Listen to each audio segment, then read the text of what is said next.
What if, before words were written, before alphabets were carved, before any civilization we recognize left its name in stone, there was a language that needed no sound?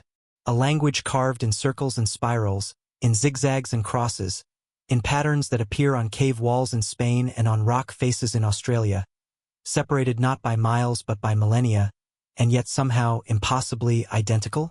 What if the first human communication was not spoken but seen, not heard, but felt? And what if that language, that visual tongue understood across continents and ages, was not invented independently by isolated peoples fumbling in the dark, but inherited, remembered, passed down from a time so distant that even its memory has become myth? There is a carving on a stone in the Lascaux caves of France. It is older than the pyramids, older than agriculture, older than the concept of civilization itself. It is a simple spiral. 3 turns, clockwise, carved with confidence by a hand that knew what it was doing. Now, walk with me across the world, across oceans and deserts, to a cave in New Mexico. There, on a wall darkened by centuries of smoke and time, is another spiral. 3 turns, clockwise, the same size, the same confidence, the same intent. These 2 spirals were carved 15,000 years apart. The people who made them never met, never spoke, never shared a single story around a fire. And yet they carved the same symbol.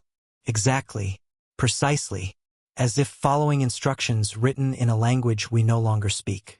If you are the kind of person who finds beauty in questions that have no easy answers, who is drawn to the mysteries that sleep between the known and the forgotten, gently consider liking this journey we are taking together. And if you want to explore more of what history hides in its shadows, subscribe. You are part of a quiet community that values the unsettling, the profound, the deeply human. Tell me in the comments where you are listening from tonight. Tell me what draws you to stories that challenge what we think we know. Because this is not just about symbols on stone. This is about something older, something we have forgotten how to see. The first contradiction is this: symbols that should not be the same are the same. Across continents, across epochs, across peoples who had no contact, no shared language, no reason to carve the same marks, they did. Spirals, concentric circles, zigzag lines, crosshatches, triangles pointing upward, hand stencils. These appear in caves in France, in rock shelters in India, on cliffs in Australia, in the canyons of the American Southwest. And they appear not once, not randomly, but repeatedly, with consistency, with intent, with precision that suggests not experimentation, but tradition, not invention but memory. Archaeologists call these symbols geometric motifs. They catalog them, classify them, note their distribution across time and space. And then they say the obvious: humans have always liked patterns. Humans have always drawn circles and lines. It is natural. It is universal. It is coincidence. But coincidence does not explain precision.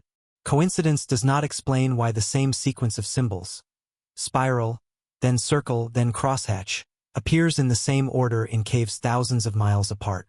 Coincidence does not explain why these symbols are not random doodles but carefully placed, often in sacred spaces, often alongside depictions of animals and hunts and rituals. These are not accidents. These are messages.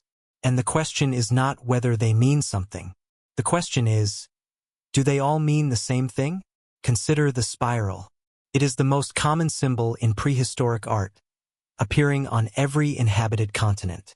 It is found carved in stone, painted in ochre, etched into bone and antler. It is small and large, simple and elaborate, but always recognizable. Always a spiral. And across cultures, across time, the spiral has been interpreted as representing many things: the sun's path, the cycle of life, the journey of the soul, the shape of water. In a whirlpool, the pattern of a shell. But what if these interpretations are not different meanings, but different ways of expressing the same idea? What if the spiral was not a metaphor, but a direct representation of something everyone, everywhere, understood? Something so fundamental that it needed no explanation, no translation, no shared language, only the ability to see and remember? And it is not just the spiral. There are other symbols, repeated with the same unsettling consistency. The circle with a dot in the center appears in European megaliths, in Native American petroglyphs, in Aboriginal rock art, in ancient Chinese inscriptions. The zigzag line, often interpreted as water or lightning, is found in the same contexts, associated with the same rituals. The triangle, the cross, the grid each appears again and again, in places where no connection should exist. And yet, the connection is there. Not in trade routes, not in migration patterns, but in the symbols themselves, in their repetition, in their precision, in their refusal to be explained away as coincidence. Imagine holding a piece of ochre in your hand. It is smooth, ground down by use. You are standing in a cave, the walls flickering with firelight. Outside, the world is ice and wind and the howl of animals that no longer exist. You press the ochre to the stone and begin to draw. Not a picture of the hunt, not the shape of the mammoth you saw today, but a spiral. 3 turns, clockwise. You do not know why you draw it. You only know that your mother drew it and her mother before her, and the old ones who came from the west across the frozen lands, they drew it too. It is the mark. It is the sign. It is how you say, I was here. I understood. I remembered. This is the hypothesis. This is the unsettling possibility that the evidence whispers. That there was once a time, long before history began, when humans shared a common visual language. Not a spoken language, those were many, diverse, constantly evolving. But a symbolic language, a set of marks, of glyphs, of shapes that carried meaning across linguistic barriers, across tribal boundaries, across the vast distances that separated early human groups. A language that was not invented independently by each culture, but inherited from a common source. A source so old that we can no longer trace it. A source that predates the dispersal of humanity, that reaches back into the deep past, into a time when we were fewer, more connected, more unified in our understanding of the symbols that govern the world. And if this is true, if such a language existed, then the question becomes, what happened to it? Why did we forget? How does something so fundamental, so universal, vanish from human memory? Or did it vanish? Or is it still here, hidden in plain sight, carved on stones we no longer read, etched into pottery we no longer understand, woven into the oldest myths and rituals we dismiss as primitive superstition? What if the symbols are still speaking, and we have simply lost the ability to hear them? Let us begin where all good mysteries begin, with the data, with the cold, hard evidence that refuses to fit the comfortable narrative. In the 1970s, a researcher named André Leroy-Gurin cataloged tens of thousands of Paleolithic symbols across Europe.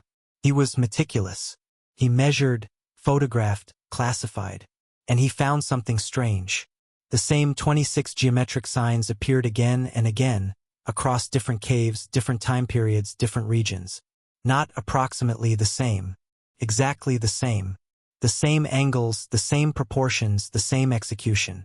And these were not simple marks. These were complex forms. Penniform shapes, tectiform structures, claviform signs. Shapes that required intention, skill, understanding. Later, researcher Genevieve von Petzinger expanded this work globally. She traveled to caves in Africa, Asia, Australia, the Americas, and she found the same thing. The same geometric signs, repeated across continents, across epochs. The oldest known symbols date back over 100,000 years, to the Blombos Cave in South Africa, where pieces of ochre are engraved with crosshatched patterns. Intentional, precise, repeated, not random scratches but deliberate marks. And from that point forward, across the entire span of human prehistory, these symbols appear. They evolve, yes.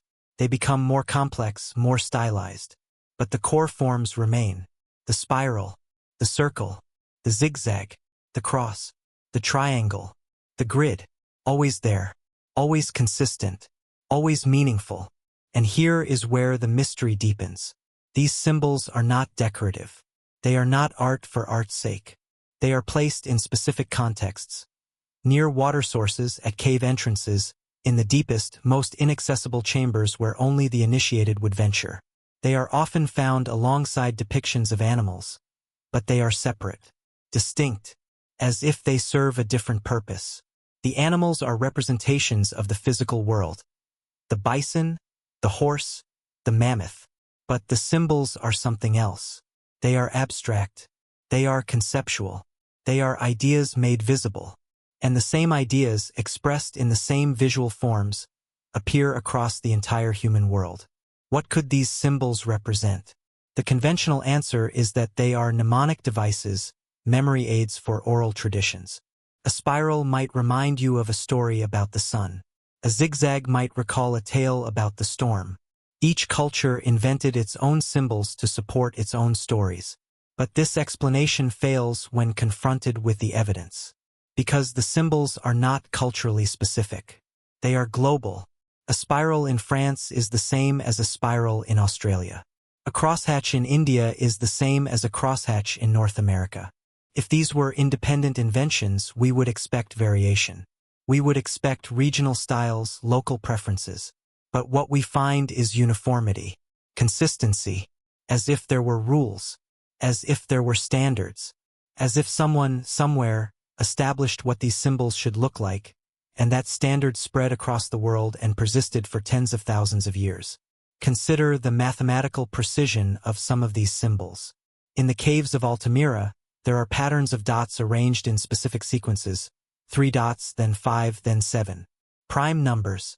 In the caves of Lascaux, there are grids with 13 rows and 7 columns. Numbers that appear repeatedly in ancient calendars and astronomical observations. These are not random arrangements. These are calculations. These are records. And they suggest that the people who made them understood mathematics, understood number theory, understood the patterns that govern time and space. And they encoded that understanding in symbols that were meant to be read, to be understood, to be passed on. But passed on to whom? And by whom? This is the question that haunts the caves, that whispers from the stones.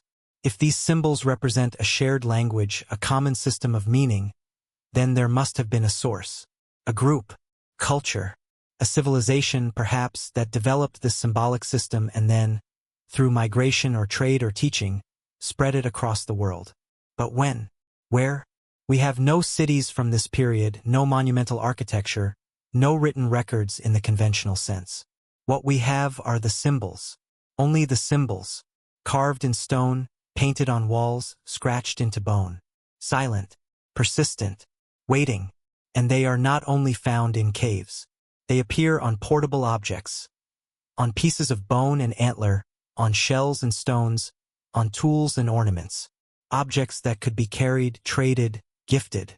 Objects that could move across landscapes, across oceans, spreading the symbols with them.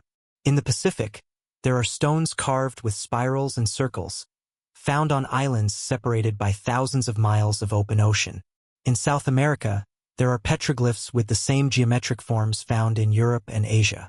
In North America, the same symbols appear in the rock art of the ancestral Puebloans, the Fremont culture, the tribes of the Great Plains. Everywhere, the same language. Everywhere, the same understanding. Imagine you are a traveler in that ancient world. You walk for weeks, following the herds, seeking new hunting grounds. You cross mountains, ford rivers, enter lands you have never seen. And then, on a rock face, you find a symbol, a spiral, 3 turns, clockwise. And you know what it means. You know because your people carved the same symbol back where you came from. And this symbol tells you, you are not alone. Others have been here. Others who understand. Others who see the world as you see it. The symbol is a message, but more than that, it is a connection. It is proof that the language you carry in your mind, the visual language that needs no words, is not unique to your tribe. It is universal. It is shared. It is human. And this is what the symbols represent, perhaps. Not stories, not mnemonics, not decorations, but a proto-language, a visual language that predates speech, or at least predates the diversity of spoken languages. A language that could communicate across linguistic barriers, across cultural divides, across the vast distances that separated early human populations. A language that said, we are the same. We understand the same truths. We see the same patterns in the world. And we mark them, we record them, we pass them on. so that those who come after will know, will remember, will continue. But if this language existed, why do we not speak it now? Why do we not read it? Why have these symbols become mysteries, puzzles for archaeologists to decode, rather than living, functional parts of human communication? The answer, perhaps, is that the language was lost, or more precisely, it was replaced by something newer, more flexible, more powerful. Written language, alphabets, scripts, systems that could encode not just concepts, but words, sounds, sentences, entire narratives. And in the transition from symbol to script, the old language was forgotten. Its meanings were lost.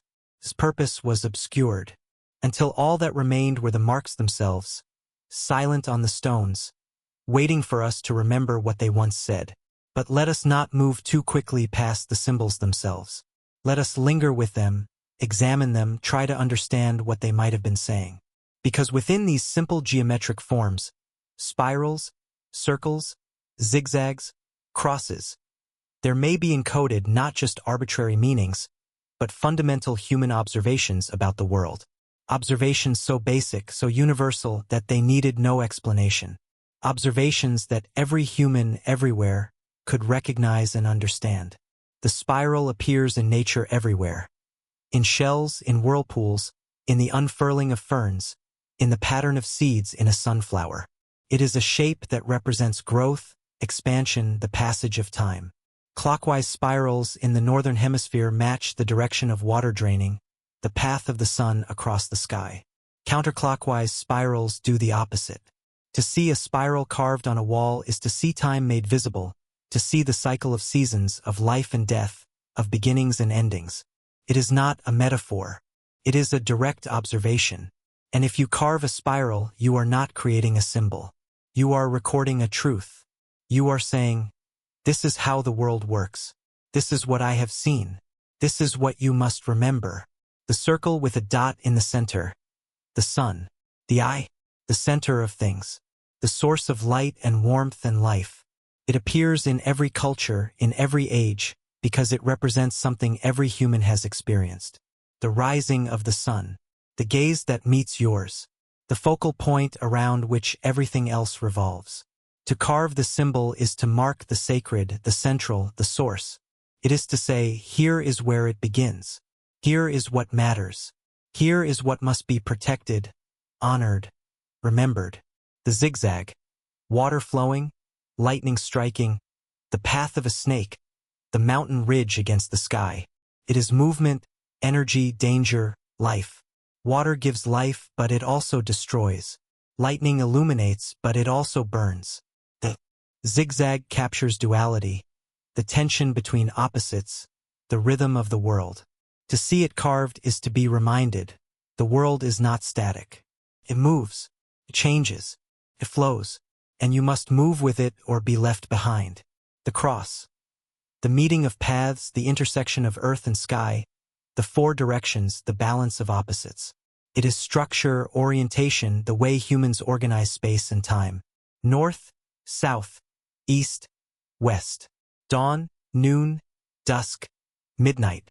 The cross divides the world into comprehensible parts, creates order from chaos.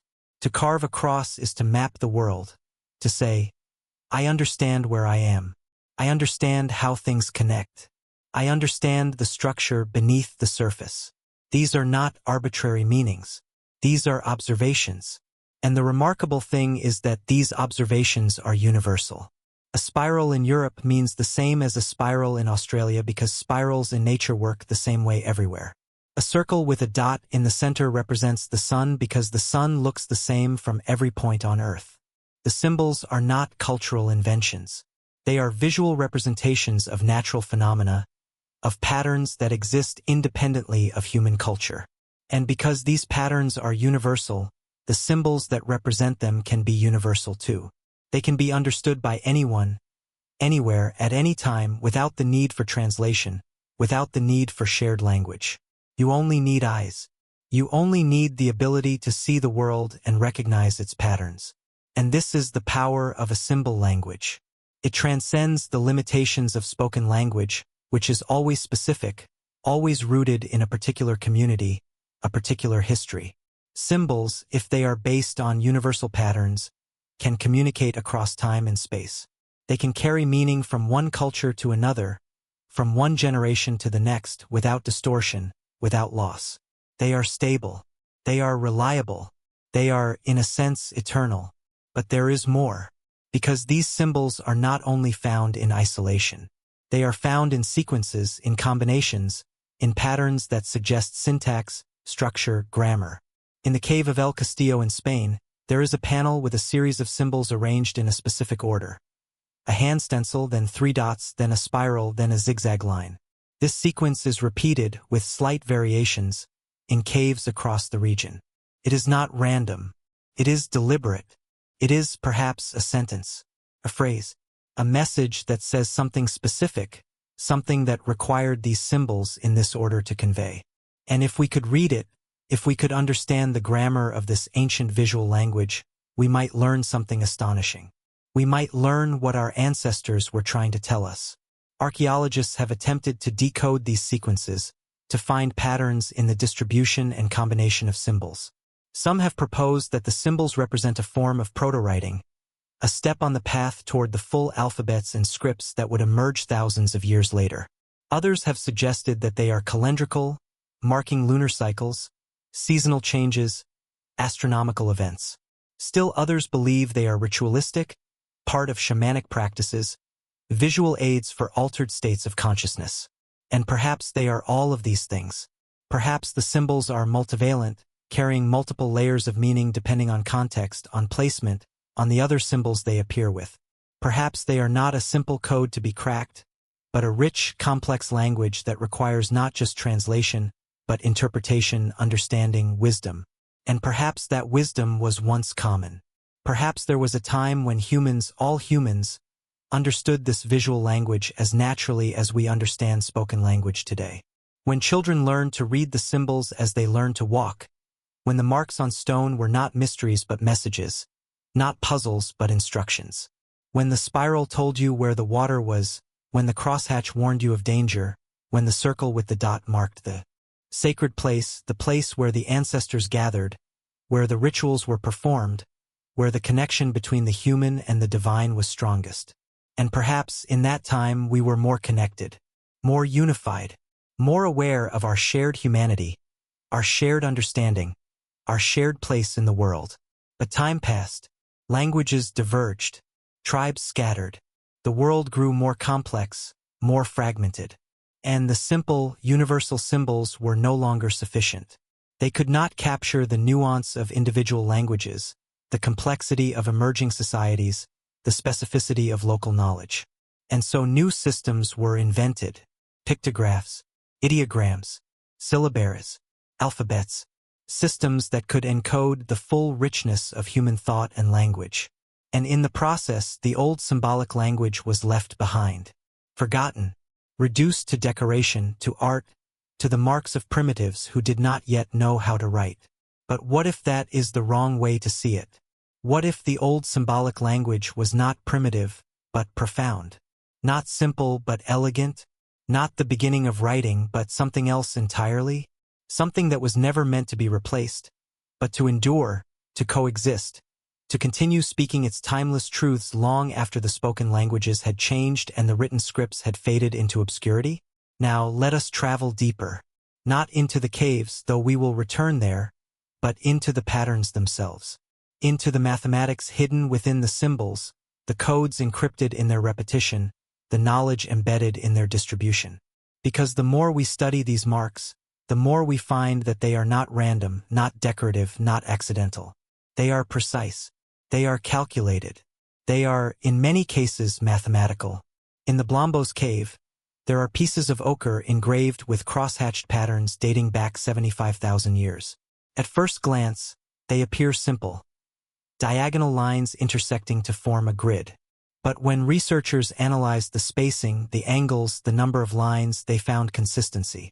The lines are evenly spaced, carved with the same tool at the same angle with the same pressure. This is not doodling. This is drafting. This is someone creating a pattern according to specific rules, specific standards. And those standards were repeated across multiple pieces of ochre, across years, perhaps across generations. Someone taught this. Someone learned this. Someone knew what the pattern should look like and took care to reproduce it accurately. Move forward in time to the caves of Europe. In Lascaux, there are dot patterns that researchers believe may represent lunar calendars. Sequences of 29 or 30 dots, matching the number of days in a lunar month. In other caves, there are lines grouped in sets of 5, 7, 13, numbers that appear repeatedly in ancient timekeeping systems. In the cave of Niaouz, there are symbols arranged in rows and columns, forming grids that suggest counting, tallying, recording. These are not decorations. These are data. These are records of observations, of calculations, of knowledge that was deemed important enough to carve into stone, to preserve, to pass on. And then there are the more complex patterns. In the Americas, there are petroglyphs that display fractal-like structures, repeating patterns at different scales. Spirals within spirals. Circles within circles. Grids that divide and subdivide. These are not simple geometric forms. These are sophisticated mathematical constructs, suggesting an understanding of recursion, of self-similarity, of the underlying patterns that govern natural forms. And they appear thousands of years before European mathematicians would formalize these concepts. Who made these? Who understood this? And how did they know? Consider the possibility that these patterns are not just decorations or records, but a form of instruction.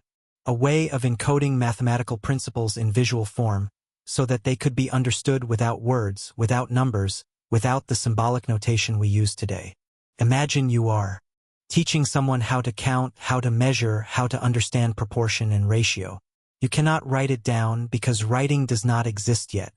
You cannot explain it in words because your words may not be understood by someone from another tribe. But you can show them. You can carve a pattern that demonstrates the principle. A grid that shows how to divide space evenly. A spiral that shows how growth occurs in nature. A sequence of dots that shows how time repeats in cycles. And if the pattern is clear enough, if it is precise enough, anyone who sees it will understand. Not through explanation, but through observation. Through seeing the pattern and recognizing its truth. This is visual mathematics. This is geometry made tangible. And it is universal. A spiral is a spiral whether you are in France or Australia. A grid is a grid whether you are in Africa or the Americas. The patterns work the same way everywhere because they are based on the fundamental structures of reality, on the way space and time and matter organize themselves. And if you understand these patterns, if you can see them and reproduce them, you have access to knowledge that is not limited by language, by culture, by geography. You have access to truth. And perhaps this is what the symbols were. A system of encoding and transmitting universal truths. Not stories, not myths, not legends, but principles. The principles that govern the world. How plants grow. How water flows. How the sun moves. How time passes. How numbers work. How patterns repeat. These are things that do not change, that are true for everyone, everywhere, always. And if you can encode them in visual form, in symbols that are based on direct observation of nature, then you can create a language that will never become obsolete, that will never need updating, that will be understood by any human at any time as long as they have eyes to see and a mind to comprehend. But there is something else hidden in these patterns, something more unsettling, more profound. Because the precision, the consistency, the mathematical sophistication of these symbols suggests not just understanding but education. Not just observation but instruction.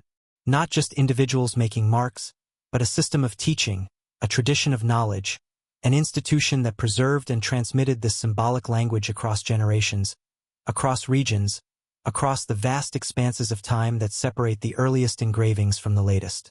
And if such a system existed, if there was a group of people responsible for maintaining this language, for teaching it, for ensuring its accuracy and consistency, then we are talking about something more than scattered tribes independently inventing symbols. We are talking about a network, culture, a civilization, perhaps, that existed before the civilizations we recognize, that left no cities or monuments or written records, but that left this. A global language of symbols, carved into the stones of the world, waiting for us to remember how to read it. And the question that haunts the silence of the caves, that echoes from the petroglyphs scattered across the continents, is this: if such a civilization existed, what happened to it? Where did it go? Why did the language fade? Why did the symbols lose their meaning? Why did we forget? Was it cataclysm, some event so devastating that it shattered the network, scattered the teachers, destroyed the institutions that preserved the knowledge? Was it the gradual drift of human populations, the slow divergence of cultures, the natural entropy that causes systems to break down over time? Or was it something else? Something intentional? Something chosen? Did we abandon the symbol language not because it failed, but because we found something better? Or because we forgot why it mattered? These are the questions the symbols ask us, and they have no easy answers. They sit in the darkness of the caves, in the silence of the desert, waiting for us to bring light, to bring sound, to bring understanding. And perhaps in trying to answer them, in trying to decode the patterns and uncover the meaning, we are not just learning about the past. We are remembering something about ourselves. Something we once knew, something we once shared, something that connected us all, across the vast distances of space and time, in a language that needed no words, only vision, only the ability to see the world and recognize its patterns, and to mark them, to record them, to pass them on, so that all who come after will know, will remember, will see. But symbols do not exist in isolation. They exist in context. They exist in places, sacred places, hidden places, places that were chosen for reasons that might tell us more about their meaning than the symbols themselves. And when we look at where these symbols are found, at the locations they inhabit, a pattern emerges that deepens the mystery and suggests that their purpose was not merely decorative or mnemonic, but ritualistic, spiritual, profoundly human. The symbols are found in caves, yes, but not just any caves. They are found in the deepest chambers, the most difficult to access, the places where light does not reach, where the air is thin, where the walls press close. To reach these chambers, you must crawl through narrow passages, wade through underground streams, climb slick walls in darkness. It is dangerous. It is exhausting. It is quite clearly intentional. These symbols were not placed where they would be easily seen, easily accessed by anyone. They were hidden. They were protected. They were reserved for those who would undertake the journey, who would prove their dedication, their worthiness, their need to see. This is not casual art. This is initiation. This is ritual. This is the marking of sacred space. And the symbols are not only in caves. They are found at springs, at waterfalls, at the confluence of rivers. Places where water emerges from the earth, where the boundary between the underground and the surface is thin, where the forces of nature are visible and powerful. They are found on mountaintops, on exposed rock faces, on cliffs that overlook vast landscapes. Places where the earth meets the sky, where the horizon stretches to infinity, where the smallness of the human and the vastness of the world are both apparent. These are liminal spaces, threshold spaces, places that exist between worlds, between the known and the unknown, between the physical and the spiritual. And it is in these places that the symbols were carved, as if to say, here, at the edge of understanding, at the boundary between what we know and what we cannot know, here is where the symbols speak most clearly. Imagine standing at the mouth of a cave, the darkness stretching before you, the air cool and damp, the silence complete. You hold a torch, the flame flickering, casting shadows that dance on the walls. You enter. You walk deeper, following the passages, turning left, then right, then left again until you are disoriented, until you no longer know which way is out. And then you find it, a chamber, small, hidden. And on the walls, illuminated by your firelight, are the symbols, spirals, circles, zigzags. And you understand in that moment that you are not the first to stand here, that others have come before, have made this same journey, have seen these same marks. And the symbols are a message to you, across the centuries, across the darkness. They say, you are where you are meant to be. You have found the place. You have reached the threshold. And now you must decide. Will you go deeper? Will you cross over? Will you understand? This is the function of symbols in sacred space. They are not explanations. They are invitations. They are markers of the journey, signposts on the path, confirmations that you are moving in the right direction. And the fact that the same symbols appear in sacred spaces across the world suggests that the journey was the same, that the path was the same, that the destination, whatever it was, understanding, enlightenment, connection with the divine, was the same. And that suggests a shared understanding, a shared practice, a shared ritual system that spanned the globe and persisted for tens of thousands of years. A system that said, this is how you reach the sacred. This is how you cross the threshold. This is how you connect with what lies beyond the physical world. And the symbols are the key, the language that opens the door. And what was on the other side of that door? What did the initiates find? What did they experience? In those deep caves, at those remote springs, on those high mountains. We cannot know. We were not there. We have no written accounts, no recordings, no descriptions. All we have are the symbols, and they are silent on this point. They tell us how to reach the threshold, but not what lies beyond it. They mark the journey, but not the destination. And perhaps that is intentional. Perhaps the destination is not something that can be communicated in symbols or words. Perhaps it is something that must be experienced directly, personally, individually. And the symbols are simply the guide, the map, the instruction manual for the journey. They say, go here, do this, see this, and then experience. Understand. No. But there is another pattern in the placement of symbols, another clue to their meaning. They are often found in groups, in clusters, with multiple symbols appearing together in specific combinations. And these combinations are not random. They repeat. A spiral next to a circle, a zigzag above a cross, a hand stencil surrounded by dots. These combinations appear in cave after cave, region after region, continent after continent. And they suggest syntax. They suggest that the symbols are not just individual units of meaning, but parts of a larger system, a language with grammar, with structure, with rules about how symbols can be combined to create more complex meanings. A spiral alone might mean time or growth or the sun's path. But a spiral next to a circle might mean something more specific. The cycle of the sun, the passage of seasons, the rhythm of life and death. Add a zigzag, and perhaps you are talking about the water cycle, the rain that falls and nourishes the earth, the spiral of growth that depends on the zigzag of rain. Add a hand stencil, and perhaps you are marking human participation in this cycle, human awareness, human responsibility. This is not just symbol. This is sentence. This is narrative. This is language. And if we could read this language, if we could understand the grammar, the syntax, the rules that govern how these symbols combine and interact, we might unlock not just individual meanings but entire stories, myths, histories, instructions, warnings, the wisdom of the ancestors, encoded in visual form, waiting in the darkness of the caves, on the faces of the cliffs, at the springs and rivers and mountaintops, waiting for someone to come who can read, who can understand, who can remember. And perhaps that someone is us.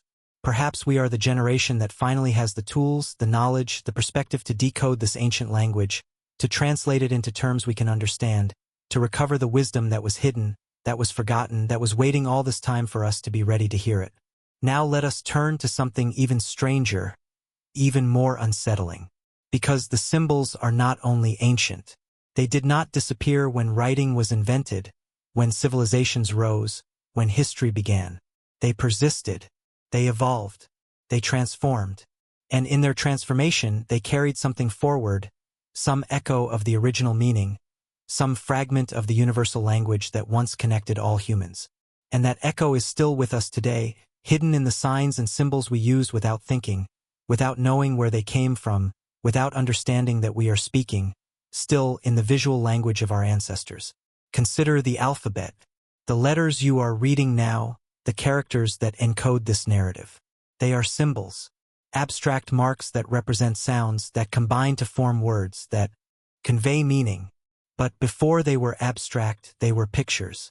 The letter A in its earliest form was an ox head, turned upside down. The horns became the two legs of the letter, the head became the crossbar. It was a pictograph, a direct representation of a thing in the world. And over time, over thousands of years of use and modification, it became abstract. It became a symbol that no longer looks like an ox, that no longer directly represents anything physical, but that still carries meaning, still functions, still communicates. This is the transformation from symbol to script, from picture to letter, from the universal to the specific. And it is a transformation that occurred independently in multiple places: Mesopotamia, Egypt, China, Mesoamerica, suggesting that it is a natural progression, a necessary step in the evolution of human communication. But what if something was lost in that transformation? What if the move from universal symbol to specific letter, from image to abstraction, came at a cost? Because the old symbols could be understood by anyone.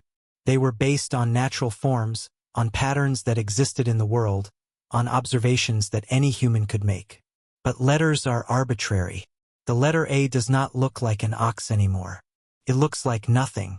It represents a sound, and that sound is part of a specific language, and that language is understood only by those who have been taught it. The alphabet is powerful, yes. It is flexible, precise, capable of encoding the full complexity of human thought. But it is also limited. It is exclusive. It divides humanity into those who can read and those who cannot, those who speak this language and those who speak another. The universal has become particular. The shared has become fragmented. And perhaps in that fragmentation we lost something important. We lost the ability to communicate across linguistic boundaries, across cultural divides, across the vast distances that separate us. We lost the visual language that connected us all. Or did we? Because the symbols are still here. They are in the alphabets, yes, transformed and abstracted. But they are also in other places, other forms. They are in religious iconography. The cross, the crescent, the star, the spiral. They are in national flags, in corporate logos, in traffic signs, in the emoji we use in digital communication. They are everywhere, these simple geometric forms, these spirals and circles and crosses and zigzags. And they still carry meaning. They still communicate. They still function as a visual language that transcends words, that can be understood at a glance, that conveys complex ideas in simple forms. We have not lost the symbol language. We have simply forgotten that it is a language, forgotten that it has a history, forgotten that it once meant more than it means now. And here is where the mystery deepens. Because if the symbol language persisted, if it evolved and adapted and found new forms, then perhaps it did not die. Perhaps it went underground. Perhaps it was preserved by specific groups, specific traditions, specific institutions that understood its value, that recognized its power, that continued to teach it, to use it, to pass it on even as the rest of humanity forgot. And those groups still exist. They are the secret societies, the mystery schools, the esoteric traditions that have persisted for centuries, that claim to possess ancient knowledge, that use symbols as their primary means of communication. The Freemasons with their square and compass, the alchemists with their symbols of transformation, the Rosicrucians with their rose and cross. These groups do not speak in words alone. They speak in symbols. And they claim those symbols are ancient, that they carry meanings that predate history, that they are part of a visual language that has been passed down through the ages, from initiate to initiate, from master to student, in an unbroken chain that reaches back to the very beginning. Are these claims true? Are these groups the inheritors of the ancient symbol? Language, the keepers of the knowledge that the rest of humanity forgot? Or are they simply inventing their own symbols, creating their own meanings, claiming a lineage that does not exist? We cannot know. The groups are secretive. Their teachings are hidden. Their symbols are encrypted, layered with meaning, designed to be understood only by those who have been initiated, who have undergone the training, who have proven their worthiness. But what we can say is this: the symbols they use are not new. They are ancient. They are the same spirals and circles and crosses and zigzags that appear in the caves, in the petroglyphs, in the oldest art of humanity. And that suggests continuity. That suggests that something was passed down, that some knowledge was preserved, that the symbol language did not die but went into hiding, waiting for a time when it could reemerge, when humanity would be ready to remember what it once knew. And perhaps that time is now.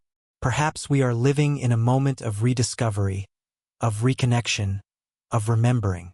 Because we are, once again, creating a global visual language. We are using symbols to communicate across linguistic boundaries, across cultural divides, across the vast digital networks that connect us all. The emoji, the icon, the infographic, these are modern symbols, and they function in much the same way as the ancient symbols did. They convey complex ideas in simple forms. They are understood without explanation, without translation, without the need for shared language. A heart means love. A smiley face means happiness. A warning sign means danger. These are universal meanings, based on universal human experiences. And they are spreading rapidly, globally, creating a new visual language that anyone, anywhere, can understand. But are we inventing this language? Or are we remembering it? Are we creating something new? Or are we simply rediscovering something old? Something that was always there, hidden in the depths of human consciousness, waiting for the right conditions, the right technology, the right moment to reemerge. What if the symbol language never really died? What if it simply went dormant, waiting in the caves and the petroglyphs and the esoteric traditions, waiting for us to evolve, to develop the tools and the perspective to see it again, to understand it again, to use it again? And what if, in using it, we are not just communicating but connecting, not just transmitting information but remembering who we are, where we came from, and what we once shared? Let us go deeper still into the realm of ritual, of ceremony, of the practices that accompanied these symbols and gave them life. Because symbols are not passive. They do not simply sit on a wall, waiting to be read. They are activated. They are used. They are part of rituals, of ceremonies, of practices that transform them from marks on stone into living, breathing expressions of human understanding and connection with the sacred. In the caves, there is evidence of ritual activity. Not just the symbols themselves, but the context in which they were created.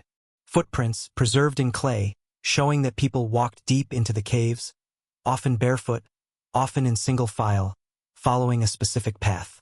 Offerings. Bones, shells, pieces of ochre, left at the base of certain symbols, as if in tribute.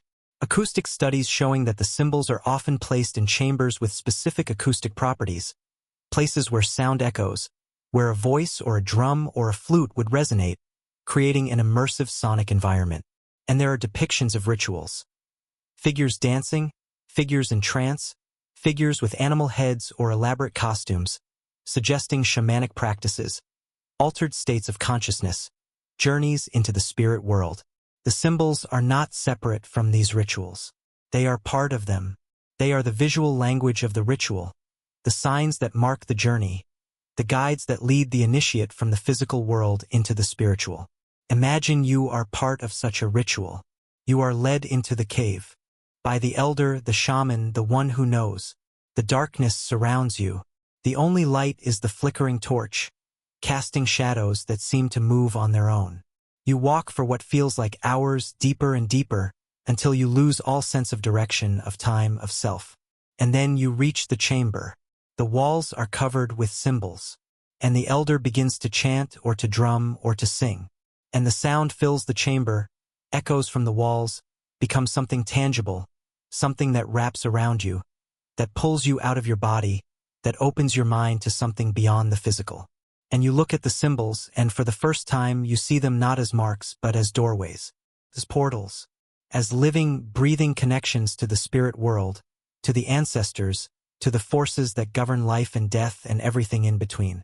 And you understand, in that moment, that the symbols are not representing something. They are something. They are the thing itself. They are the presence of the sacred, made visible, made tangible, made real. This is animism. This is the belief that the world is alive, that everything, rocks, rivers, trees, symbols, has spirit, has consciousness, has agency. And in this worldview, symbols are not abstractions. They are not metaphors. They are real entities with power, with intention, with the ability to affect the world and the people who interact with them. To carve a symbol is not just to make a mark. It is to call forth a presence, to invite a spirit, to create a connection between the human and the non-human, the visible and the invisible. And this is why the symbols are placed in sacred spaces, why they are protected, why they are approached with ritual and reverence. because they are not just art. They are not just communication. They are magic. They are the technology of the sacred, the means by which humans connect with the forces that lie beyond the material world. And this understanding of symbols as living, powerful entities is not limited to the ancient past. It persists in many indigenous cultures today.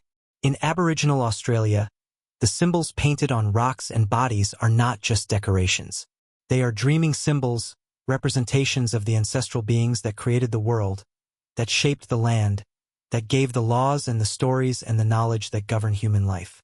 To paint these symbols is to connect with the dreaming, to bring the ancestral presence into the physical world, to ensure the continuity of the world itself. Without the symbols, without the rituals that activate them, the connection is broken, the world falls out of balance, the ancestors are forgotten. The symbols are not optional.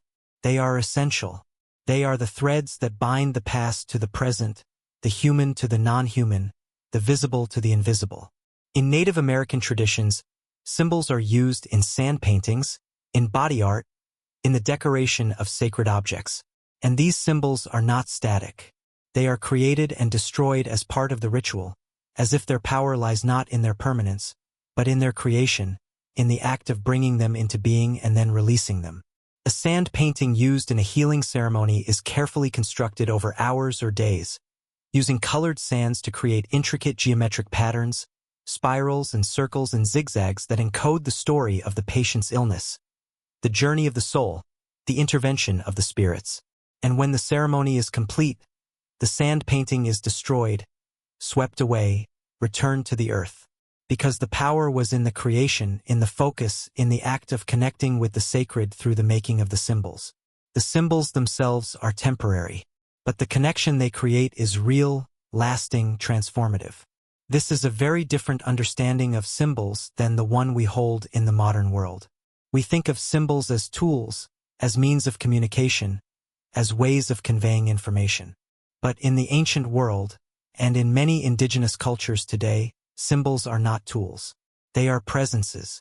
They are not means. They are ends. They are not about conveying information. They are about creating connection, about transforming consciousness, about opening the doorway to the sacred. And if this is true, if this is how the symbols were understood and used, then the question of what they mean becomes less important than the question of what they do. Not what do they represent, but what do they create? What do they invoke? What do they transform? And the answer, perhaps, is this: they create connection. They invoke presence. They transform the ordinary into the sacred, the profane into the holy, the individual into the collective. They make the invisible visible, the distant near, the ancient present. They are the technology of transcendence, the means by which humans, in every age, in every place, reach beyond the limits of the physical world and touch something greater, something eternal, something that connects us all. And if we have forgotten this, if we have reduced symbols to mere signs, mere labels, mere abstractions, then we have lost something profound. We have lost the understanding that symbols are not just about communication, but about transformation. Not just about information, but about connection. Not just about the world as it is, but about the world as it could be, as it should be, as it is in the realm of the sacred, the realm that the symbols make visible. And but let us return to the question that haunts this entire investigation, the question that lingers at the edge of every symbol, every pattern, every carving. Where did this language come from? Who created it? And when? Because if the symbols are found across the globe, across vast spans of time, with remarkable consistency and precision, then they must have had an origin, a source, point of beginning. And finding that point, understanding that source, might tell us not just about the symbols themselves, but about the people who created them, about their knowledge, their culture, their understanding of the world and their place in it. The conventional answer is diffusion. The symbols, according to this theory, originated in one place, perhaps Africa, the cradle of humanity, and then spread as humans migrated, as populations dispersed across the continents. The migrants carried the symbols with them, carved them in their new homelands, passed them down through generations. And over time, the symbols evolved, adapted to new contexts, new environments, new cultural needs. But the core forms remained, the essential patterns persisted, because they were part of the cultural DNA of humanity, part of the knowledge that was so fundamental it could not be lost, even as languages changed and cultures diverged. This is a reasonable theory. It fits the evidence. It explains the distribution of the symbols without requiring any mysterious, unknown civilization, any lost knowledge, any unsettling implications about our past. But there are problems with the diffusion theory. The first is timing. The symbols appear too early, too consistently, across regions that should not have been connected. The Blombos cave engravings are 75,000 years old. The earliest known human presence in Australia dates to around 65,000 years ago. And in Australia we find the same symbols: spirals, circles, zigzags. If the symbols were carried out of Africa, they were carried very early by very small populations across incredibly vast distances. And somehow, despite the challenges of migration, of survival, of adaptation to new environments, the symbols were preserved with remarkable fidelity. Not just the general forms but the specific details, the number of turns in a spiral, the spacing of dots, the angles of zigzags. This level of consistency suggests not just casual transmission, but deliberate preservation. Not just memory, but instruction. Not just cultural drift, but active teaching. The second problem is independence. The symbols appear in the Americas in regions that were populated much later, around 15,000 to 20,000 years ago, depending on the theory you accept. And when humans arrived in the Americas, they found or they created the same symbols. Spirals in the Southwest, circles in South America, zigzags in the Pacific Northwest. And these symbols are not vague approximations of the Old World forms. They are exact, precise, identical, as if the people who made them were following the same rules, the same standards, the same visual grammar as the people who made the symbols in Europe, in Africa, in Asia tens of thousands of years earlier. How? Why? If the symbols were simply part of the cultural baggage that humans carried with them, we would expect variation, drift, evolution.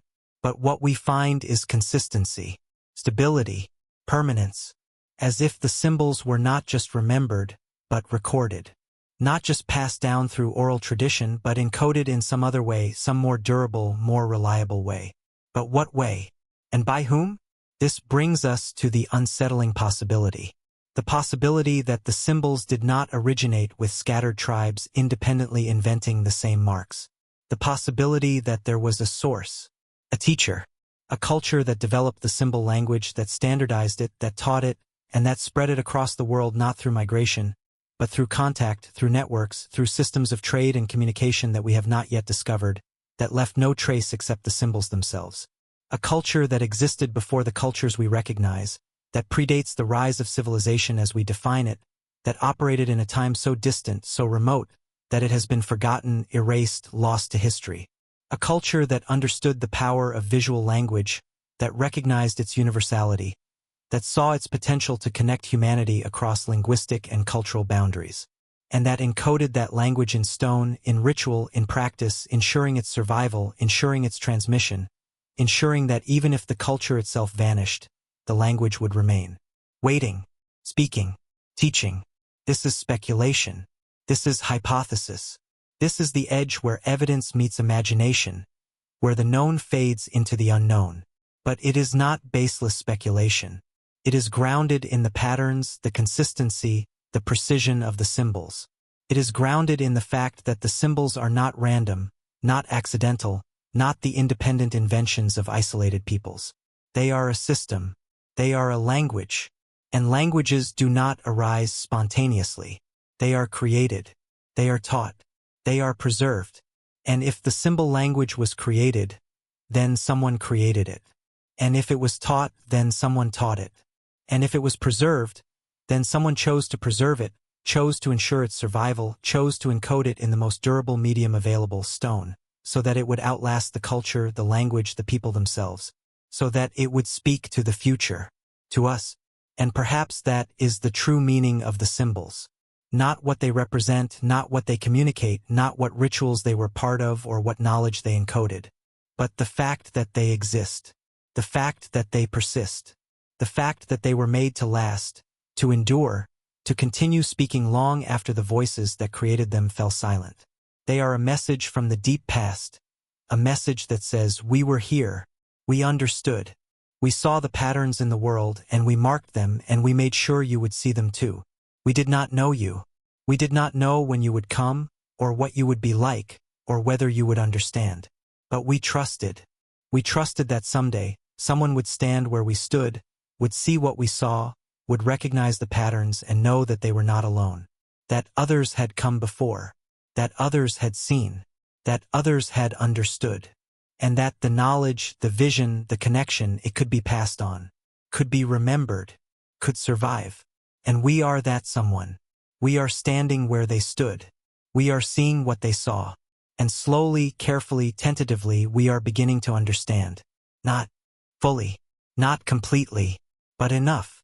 Enough to know that the symbols are not random. Enough to know that they are a language.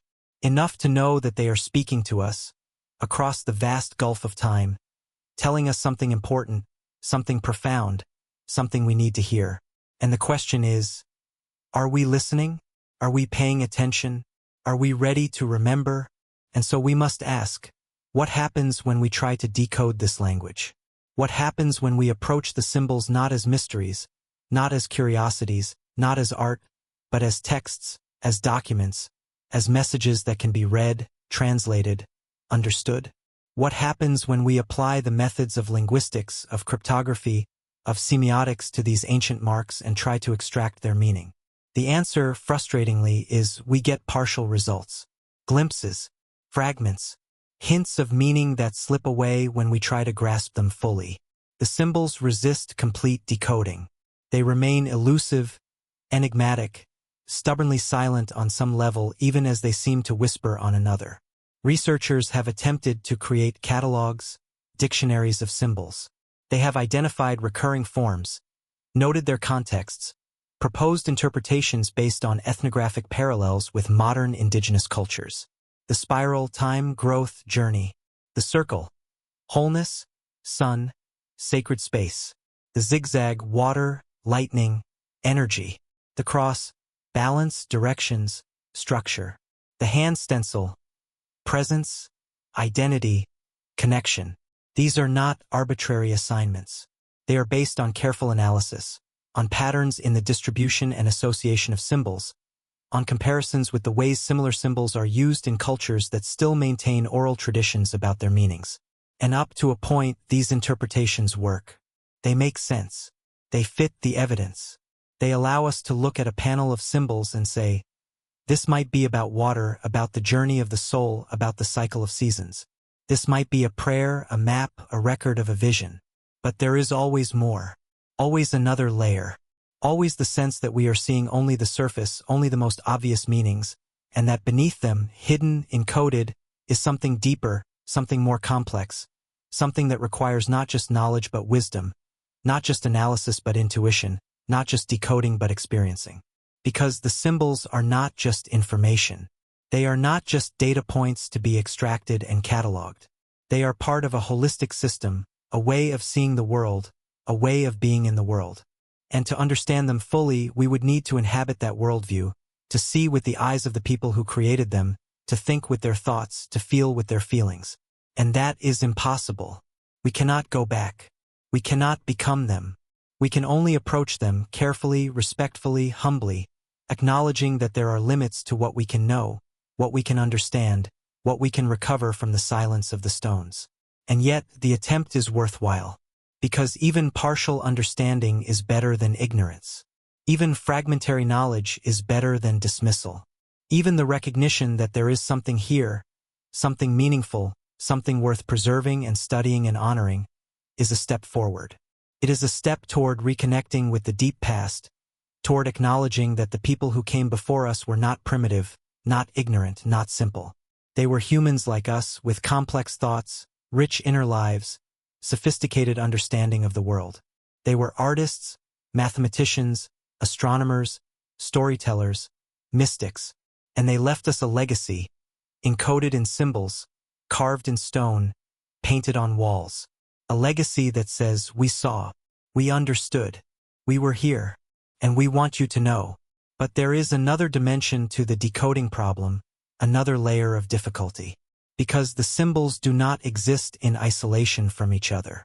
They form networks, systems, relationships. A spiral next to a circle is not the same as a spiral alone or a circle alone. The combination creates new meaning, more complex meaning, meaning that depends on understanding not just the individual symbols but the grammar, the syntax, the rules that govern how they interact. And we do not know those rules. We can guess. We can propose theories based on patterns we observe. But we cannot be certain. We cannot test our hypotheses because we have no native speakers, no living tradition, no one who can tell us, yes, that's right, that's what it means, that's how it works. All we have are the symbols themselves, silent, patient, waiting for us to figure it out. And some researchers have proposed radical theories. Theories that suggest the symbols are not just language, but a form of notation, a way of recording information that predates writing as we understand it. Theories that suggest the dots and lines are numerical, that the grids and patterns are calendrical, that the symbols encode astronomical observations, mathematical principles, geometric knowledge. Theories that suggest the symbols are not just communication but calculation, not just art but science. And there is evidence for this. The patterns are too precise, too regular, too consistent to be merely decorative. They follow rules. They exhibit structure. They demonstrate understanding of proportion, symmetry, recursion, sequence. They are, in many cases, mathematical. And if they are mathematical, then they are not just expressing ideas or emotions or stories. They are recording data. They are preserving knowledge. They are encoding information in a form that is independent of language, independent of culture, independent of time. They are creating a record that can be read by anyone, anywhere at any time, as long as they understand mathematics, as long as they can see patterns, as long as they can count. And this is both thrilling and frustrating. Thrilling because it suggests that the symbols contain real, objective knowledge, information that we can, in principle, decode and recover. Frustrating because even if we can identify that the symbols are numerical, that they represent counts or measurements or calculations, we still do not know what is being counted, what is being measured, what is being calculated. A series of 29 dots might represent a lunar month. Or it might represent 29 somethings else. Without context, without explanation, without the cultural framework that would tell us what these numbers refer to, we are left guessing. We can see the structure. We can admire the precision. But we cannot fully understand the content. We cannot recover the knowledge in its entirety. We can only glimpse it partially, tantalizingly, through the veil of time that separates us from the people who created it. And perhaps that is how it was meant to be. Perhaps the symbols were designed to be partially opaque, partially mysterious, accessible only to those who have been initiated, who have undergone the training, who have proven their worthiness. Perhaps the symbols are not meant to reveal all their secrets to casual observers, to outsiders, to those who approach them without respect, without dedication, without the willingness to make the journey, to do the work, to earn the understanding. Perhaps the symbols are a test, a challenge, a doorway that opens only for those who know how to knock, how to ask, how to listen. And the rest of us, the uninitiated, the outsiders, we can see the door. We can admire its beauty, its craftsmanship, its mystery, but we cannot pass through. Not yet. Not until we are ready.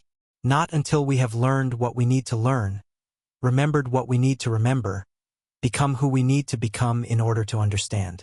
Now let us turn to something that might seem tangential, but is in fact central to the mystery: the role of altered states of consciousness in the creation and interpretation of symbols. Because the evidence suggests that many of these symbols were not created in ordinary states of mind, not carved or painted by people going about their daily routines, but by people in trance, in ecstasy, in states of heightened awareness and expanded perception. States induced by ritual, by meditation, by sensory deprivation, by rhythmic drumming or chanting, by the use of psychoactive substances. States in which the boundaries between self and world, between human and spirit, between the visible and the invisible, become fluid, permeable, transparent. And in these states, the symbols are not just seen. They are experienced. They are lived. They become gateways to other realms, other dimensions, other ways of knowing and being. There is a theory, proposed by neuropsychologist David Lewis Williams and others, that many of the geometric symbols found in prehistoric art are ent-optic phenomena, visual patterns generated by the structure of the human nervous system itself. When the visual cortex is stimulated by trance, by drugs, by sensory deprivation, by meditation, it produces specific patterns: grids, zigzags, dots, spirals, concentric circles. These are not external visions. They are internal, hardwired into the brain, universal to all humans regardless of culture or time. And when people in altered states see these patterns, they interpret them as meaningful, as messages from the spirit world, as glimpses of the underlying structure of reality. And they record them, they carve them, paint them, share them. And because the patterns are neurologically universal, they appear the same across cultures, across continents, across millennia. The symbols are not cultural inventions. They are biological constants. They are what the human brain sees when it looks inward, when it moves beyond ordinary perception into the extraordinary. This theory explains much. It explains the consistency of the symbols, their global distribution, their persistence over time. It explains why the same forms appear in the art of shamanic cultures around the world, from the San people of southern Africa to the Native Americans of the Amazon to the Aboriginal Australians. It explains why the symbols are associated with sacred spaces, with ritual activities, with experiences of the numinous and the transcendent. The symbols are not arbitrary. They are not invented. They are discovered. They are seen. They are the visual language of altered consciousness, the universal grammar of the human mind when it enters non-ordinary states. But this theory also raises profound questions. Because if the symbols are ent-optic, if they are generated by the brain itself, then what are they? Are they just neural noise, random firing of neurons, meaningless static? Or are they something more? Are they, as many shamanic cultures believe, glimpses of another reality, a deeper reality, a reality that underlies the everyday world and is normally hidden from view? Are they the true structure of things, the patterns that govern not just human perception but the cosmos itself? And if they are, then the symbols are not just recordings of internal experiences. They are maps. Maps of the mind, yes, but also maps of reality, of the way things actually are beneath the surface, beneath the illusion of solidity and separation. They are, in a sense, the operating system of the universe, the code that runs everything, made visible to those who know how to look, how to access the state in which the code becomes apparent. And this is where the mystery becomes almost overwhelming. Because if the symbols are maps of reality, if they reveal the underlying structure of the cosmos, then decoding them is not just an archaeological exercise, not just an intellectual puzzle, not just a matter of recovering lost knowledge. It is a spiritual endeavor. It is a quest for truth, for understanding, for connection with something vast and profound and eternal.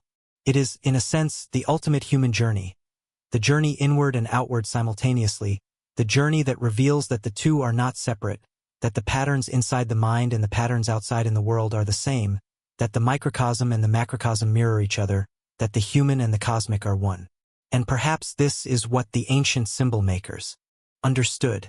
Perhaps this is what they were trying to tell us, trying to teach us, trying to preserve for us.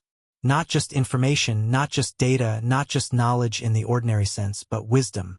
The wisdom that comes from direct experience of the sacred, of the transcendent, of the unity that underlies the apparent diversity of the world. The wisdom that says, the world is not what it seems. There is more. There is depth. There is pattern. There is meaning. And you can access it. You can see it. You can experience it. Not through books or teachers or words, but through the symbols, through the rituals that activate them, through the states of consciousness that they induce and reflect. The symbols are not the destination. They are the doorway.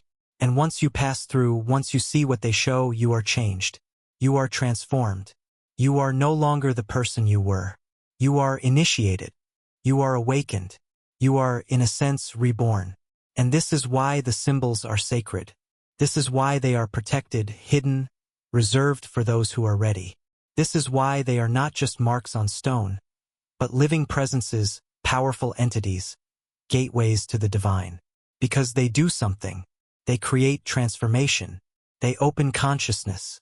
They connect the human with the more than human, the temporal with the eternal, the individual with the universal. And that is not a casual thing. That is not something to be approached lightly, without preparation, without respect. That is the most profound, the most important, the most sacred thing a human can do. And the symbols are the key, the technology, the method, the path. And if we have forgotten this, if we have reduced the symbols to mere art, mere decoration, mere archaeological curiosities, then we have forgotten something essential about what it means to be human. We have forgotten that we are not just physical beings, not just social beings, not just intellectual beings. We are also spiritual beings. We are seekers. We are questers. We are travelers on a journey that goes beyond the physical world, beyond the limitations of time and space and individual identity. And the symbols are the map for that journey. They have always been the map. And they are still here, still waiting, still ready to guide us, if only we are willing to see them not as relics but as living tools, not as mysteries from the past but as keys to the present, to the future, to the eternal now where all times meet and all symbols speak with one voice, the voice of the sacred, the voice of the cosmos, the voice of the deepest truth we can know. But let us not lose ourselves entirely in the spiritual, in the mystical, in the transcendent. Let us return to the practical, to the everyday, to the ways these symbols might have functioned in the lives of ordinary people, people who were not shamans or mystics or initiates, but hunters, gatherers, parents, children, people who lived in the world, who faced the challenges of survival, who needed not just spiritual wisdom but practical knowledge. And perhaps the symbols served this purpose too.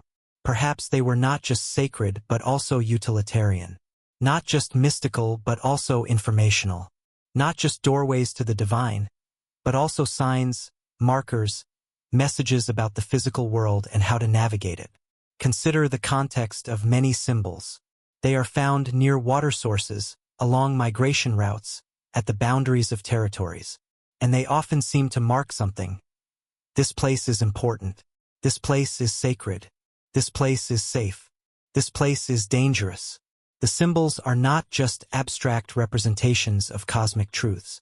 They are also practical signs, embedded in the landscape, helping people navigate, warning them, guiding them, teaching them. A spiral near a spring might not just represent the cycle of life. It might also say, water here. A zigzag on a cliff face might not just represent lightning or energy. It might also say, dangerous descent. A hand stencil in a cave might not just represent human presence or identity. It might also say, I was here. This place is claimed. This place is known. This is proto-writing in its most basic form. The use of visual marks to convey information, to communicate across time and distance.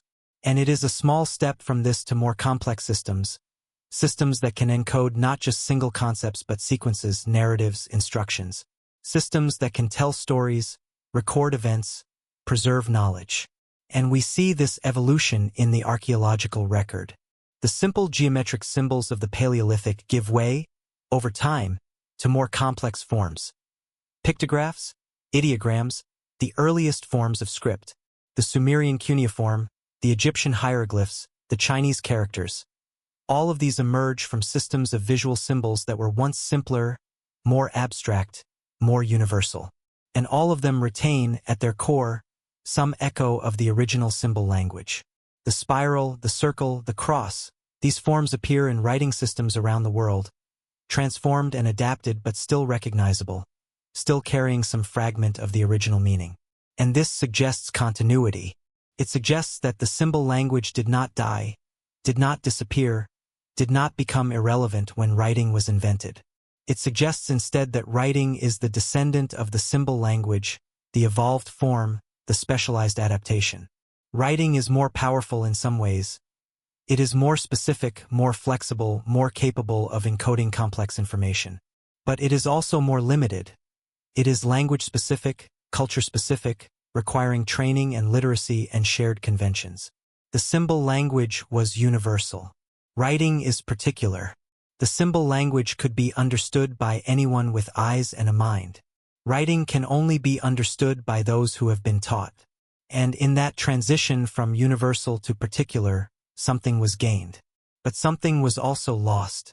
What was lost was accessibility. What was lost was the ability to communicate across linguistic and cultural boundaries. What was lost was the directness, the immediacy, the visceral power of symbols that connect not just to the intellect but to something deeper, something more primal, something that speaks to the body, the emotions, the unconscious. The symbol is not just information. It is experience. It is not just a sign pointing to a meaning. It is the meaning itself embodied, made tangible, made present. And when we replaced symbols with scripts, when we chose specificity over universality, we gained precision but lost connection. We gained the ability to encode our individual languages, our individual cultures, our individual stories. But we lost the ability to speak the shared language, the human language, the language that connected us all. And perhaps this is why the symbols persist. Perhaps this is why they continue to appear, in modified forms, in new contexts, in the art and iconography and visual communication of every culture, every age. Because we need them. We need the universal. We need the shared. We need the language that transcends words, that speaks directly to the human heart and mind, that says, we are the same. We see the same world. We experience the same truths.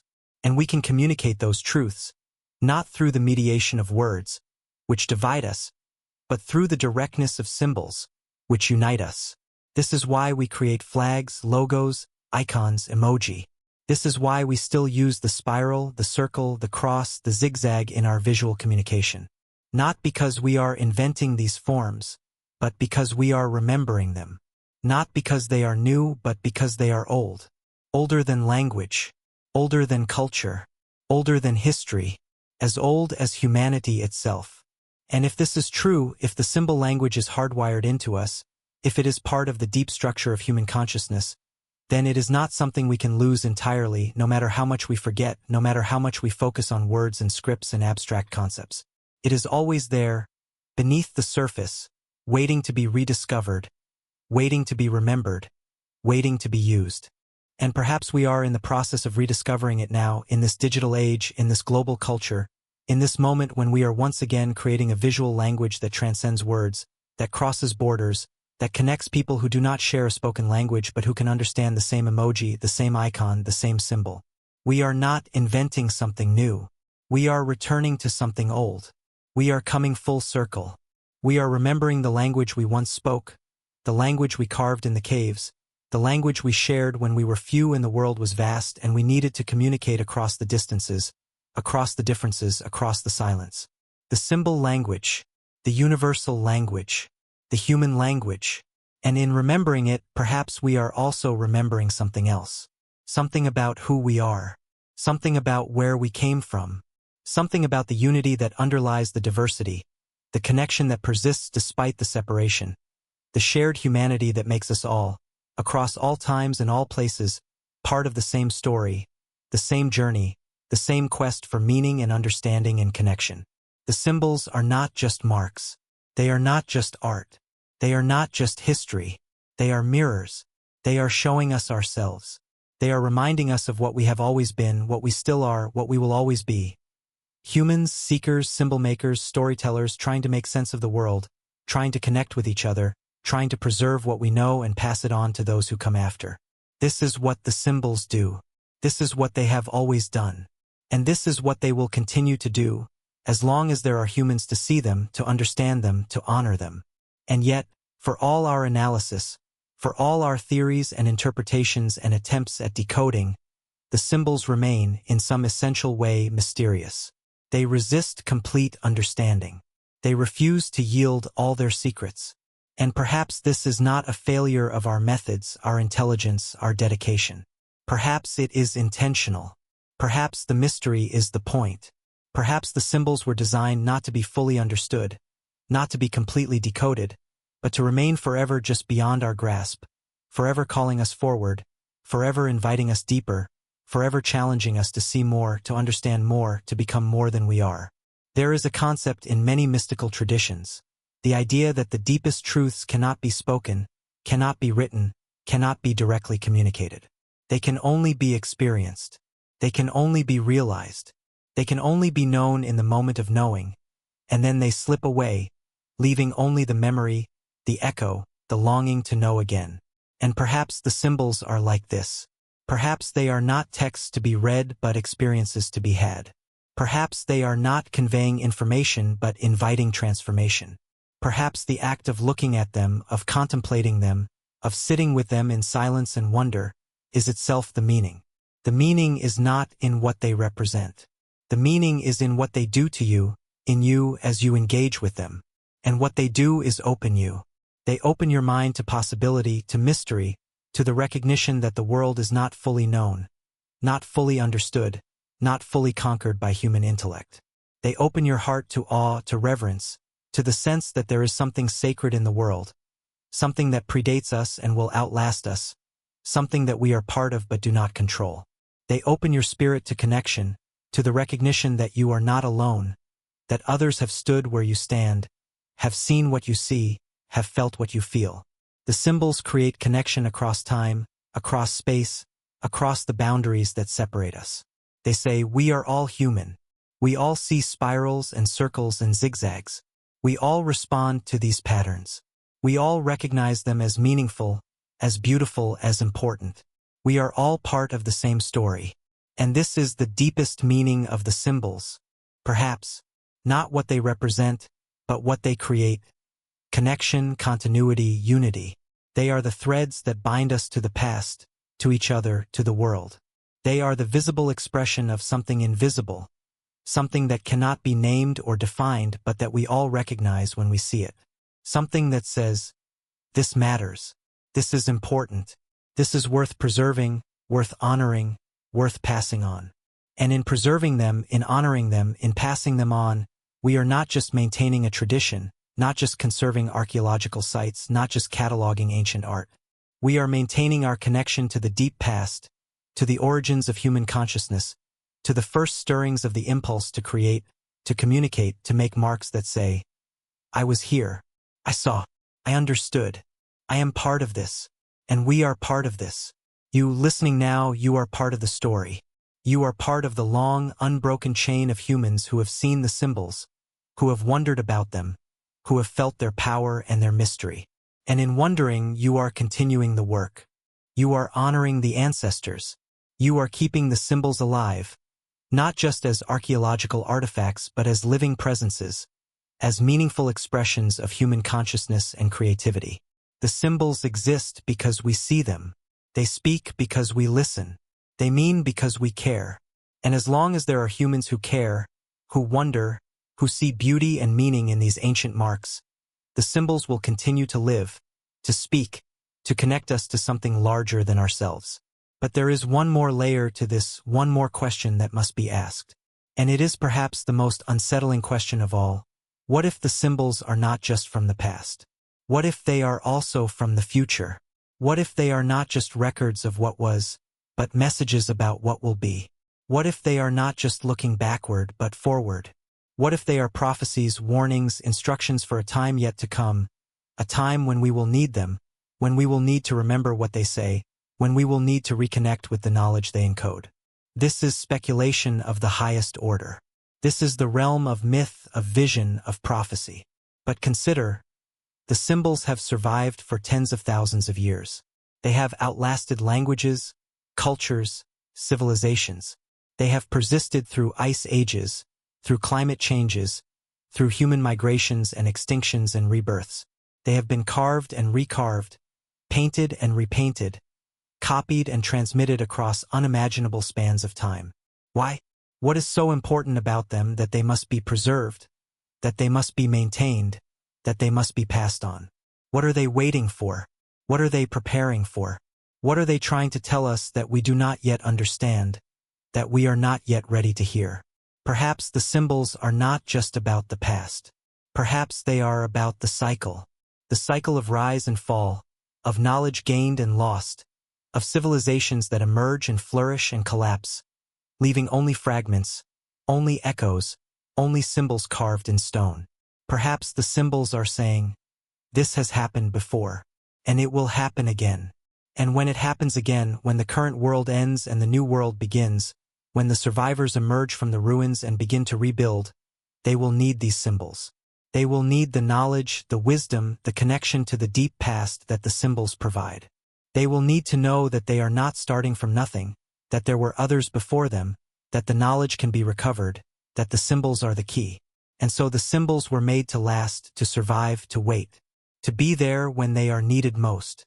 This is a dark thought, an unsettling thought, the thought that the symbols are not just history, but prophecy, not just record, but warning, not just memory, but preparation. But it is also a hopeful thought, because if the symbols have survived this long, if they have persisted through everything the world has thrown at them, then they will survive whatever comes next. And if they survive, then the knowledge survives. The connection survives. The possibility of rebuilding, of remembering, of continuing the human journey survives. The symbols are not just about the past. They are about resilience. They are about continuity. They are about the refusal to let knowledge die, to let wisdom be lost, to let the connection between humans, across time and space, be broken. They are, in the most profound sense, about hope, about the belief that the future matters, that it is worth preparing for, that it is worth leaving messages, signs, guides for those who will come after. Even if we do not know them, even if we will never meet them, even if they will live in a world we cannot imagine, we leave the symbols for them, because they are human, and so are we. And the symbols say, remember, remember what was. Remember what mattered. Remember how to see, how to understand, how to connect. Remember. Let us slow down now, as the night deepens, as the questions accumulate, as the weight of mystery settles around us like a comfortable darkness. Let us return to the caves one last time. Not to analyze, not to decode, not to extract meaning, but simply to be there. To stand in the flickering firelight, to see the shadows dance on the walls, to feel the cool air and the weight of the earth above, to hear the silence that is not really silence but the slow breathing of the cave itself, the drip of water, the whisper of wind through unseen passages. To be present in that space where the symbols were made, where the hands reached out and touched the stone and left their mark. To feel what those ancient people might have felt. The awe, the reverence, the sense of standing at the threshold between the ordinary and the extraordinary, between the human and the divine. Imagine you are there. The journey into the cave has been long, difficult. You have crawled through narrow passages, felt your way in darkness, trusted the guide who leads you. And now you are here in this chamber, and the walls are alive with images. Animals, yes, bison, horses, mammoths, creatures that walk the world above, but also the symbols, the spirals, the circles, the dots, the zigzags. And as you look at them, as you let your eyes adjust to the firelight, you begin to see patterns, connections, relationships between the animals and the symbols, between the physical world depicted in the paintings and the abstract world represented by the marks. You begin to see that this is not just decoration. This is not just art. This is a map of the world, yes, but also a map of consciousness, a map of the journey from the physical to the spiritual, from the seen to the unseen. The animals are what you hunt, what you eat, what sustains your body. The symbols are what you seek, what you need, what sustains your soul. And you understand in that moment why the symbols are here in this place, in this darkness. Because they are not meant for the daylight world. They are not meant for the ordinary, the mundane, the everyday. They are meant for this, for the liminal space, for the threshold, for the place where you leave behind the concerns of survival and enter the realm of meaning, of purpose, of connection with something larger. The symbols are not just signs. They are presences. They are the spirits made visible, the ancestors made present, the knowledge made tangible. And to stand before them, to see them in this space, is to be in communion with them, to receive their wisdom, to be initiated into the mystery they guard. This is not something that can be reproduced in a museum, in a photograph, in a book. This is experience. This is direct encounter with the sacred. And it is what the ancient people sought, what they risked danger and exhaustion to find, what they preserved and protected and passed down through generations. Not the symbols themselves, but the experience of the symbols, the transformation they create, the connection they enable, the doorway they open, and that experience is still available, still possible, for those who are willing to make the journey, to enter the darkness, to stand in the presence of the symbols and allow themselves to be changed. But most of us will never make that journey. Most of us will see the symbols only in reproduction, in photographs, in videos, in museum displays carefully lit and labeled and explained. And something is lost in that translation, something essential. The symbols become objects, artifacts, things to be studied and categorized and understood intellectually. But they are not meant to be understood intellectually. They are meant to be experienced bodily, emotionally, spiritually. They are meant to work on you at levels deeper than thought, deeper than language, deeper than consciousness. They are meant to resonate with something in you that recognizes them, that remembers them, that knows what they are and what they mean even if you cannot put that knowing into words. And perhaps this is the tragedy of modernity, that we have lost the ability to experience the symbols as they were meant to be experienced. We have lost the rituals, the practices, the contexts that activated them. We have lost the worldview that made them meaningful, the belief system that gave them power. We approach them as outsiders, as observers, as researchers trying to solve a puzzle. But they are not a puzzle. They are an invitation. And the invitation is not to understand, but to participate. Not to decode, but to experience. Not to know about them, but to know through them, to let them teach you not with words but with presence, with the direct transmission of meaning that happens when you stand before something sacred and allow yourself to be open, to be vulnerable, to be changed. And yet, even in our modern context, even in our secular, scientific, analytical approach, the symbols still have power. They still move us. They still stir something in us that we cannot quite name.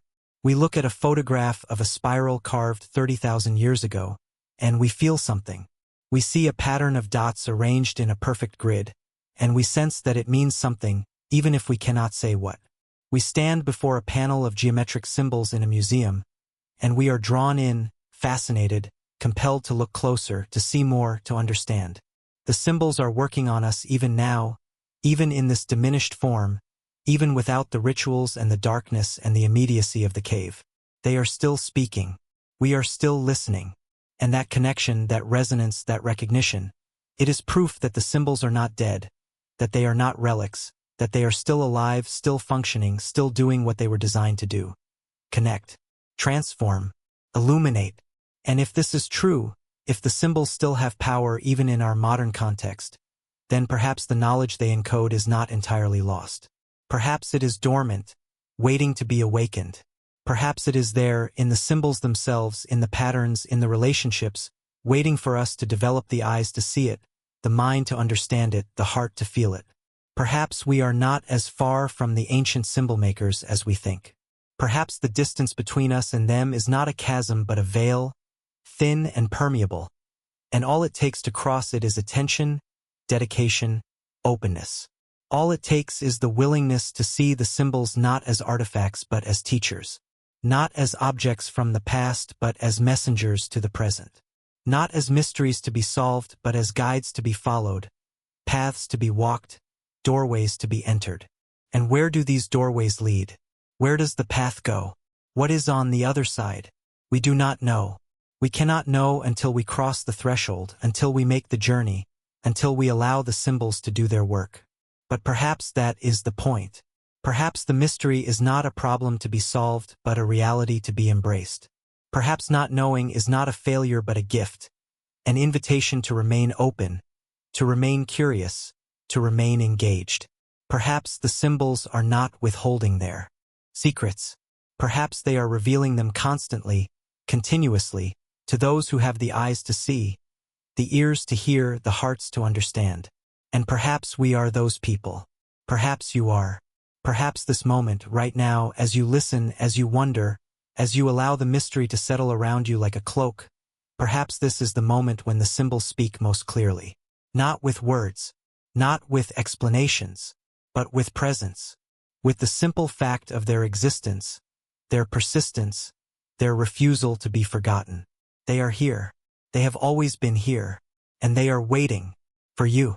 And so we arrive at a strange place, a place where certainty fades and wonder deepens, where the questions outnumber the answers and the mysteries multiply with every step we take toward understanding. We have traveled from the caves of Europe to the cliffs of Australia, from the deserts of North America to the jungles of South America. We have seen the spirals and the circles, the zigzags and the crosses, the dots and the grids. We have contemplated their origins, their meanings, their purposes. We have considered theories of diffusion and independent invention, of shamanic vision and mathematical notation, of sacred ritual and practical communication. And we have found that all of these theories are partially true, partially false, partially illuminating and partially obscuring. The symbols are all of these things and none of them. They are more. They are, perhaps, the closest thing humanity has to a universal language. Not a language in the conventional sense, not a system of grammar and vocabulary and syntax that can be learned and mastered, but a language nonetheless, a system of visual communication that transcends the boundaries of spoken language, that crosses the divides of culture and time and geography. A language that speaks not to the intellect alone, but to the whole person, body, mind, spirit. A language that is based not on arbitrary conventions, but on direct observation of the world, on the patterns that exist in nature, on the structures that underlie reality itself. A language that is, in this sense, true, objectively, universally, eternally true, because it is not invented. It is discovered. It is seen. It is the world speaking to itself, through us, through the symbols we make when we try to capture what we see, what we feel, what we know. And this is why the symbols persist. This is why they appear again and again in every age, in every culture, in every context. Not because they are copied, not because they are transmitted through trade or migration or conquest, but because they are rediscovered. Because every human who looks at the world with open eyes, with an attentive mind, with a sensitive heart, sees the same patterns. The spiral in the shell, in the whirlpool, in the galaxy. The circle in the sun, in the moon, in the eye. The zigzag in lightning, in water, in the mountain ridge. These are not cultural constructs. These are facts. And the symbols that represent them are not arbitrary. They are accurate. They are, in a very real sense, scientific. They are observations, recorded in visual form, preserved in stone, passed down through the ages not as tradition but as truth. And if we can recognize this, if we can see the symbols not as relics of a primitive past but as expressions of a profound understanding, a deep seeing, a direct encounter with the patterns that govern the world, then we can also recognize that the people who made them were not primitive. They were not simple. They were not ignorant. They were, in many ways, more connected to the world than we are. They saw more clearly. They understood more deeply. They lived in a world that was alive, that spoke to them, that revealed its patterns and its meanings to those who were attentive, who were respectful, who were willing to look and see. And they recorded what they saw. Not in words, because words are limiting, words are culture-specific, words divide. But in symbols, in visual forms that anyone, anywhere could understand. In a language that was and is and always will be universal. But here is the paradox, the final twist in the mystery. This universal language is also deeply personal. Because while the symbols are based on universal patterns, on observations that any human can make, the experience of the symbols is unique, individual, subjective. Each person who sees a spiral sees the same form, but what that form means, what it evokes, what it communicates, that is different for each viewer. For one person, the spiral might represent time, the cycle of seasons, the journey of life. For another, it might represent water, the whirlpool, the force that pulls you under. For another, it might represent growth, the unfurling of a fern, the expansion of consciousness. All of these are valid.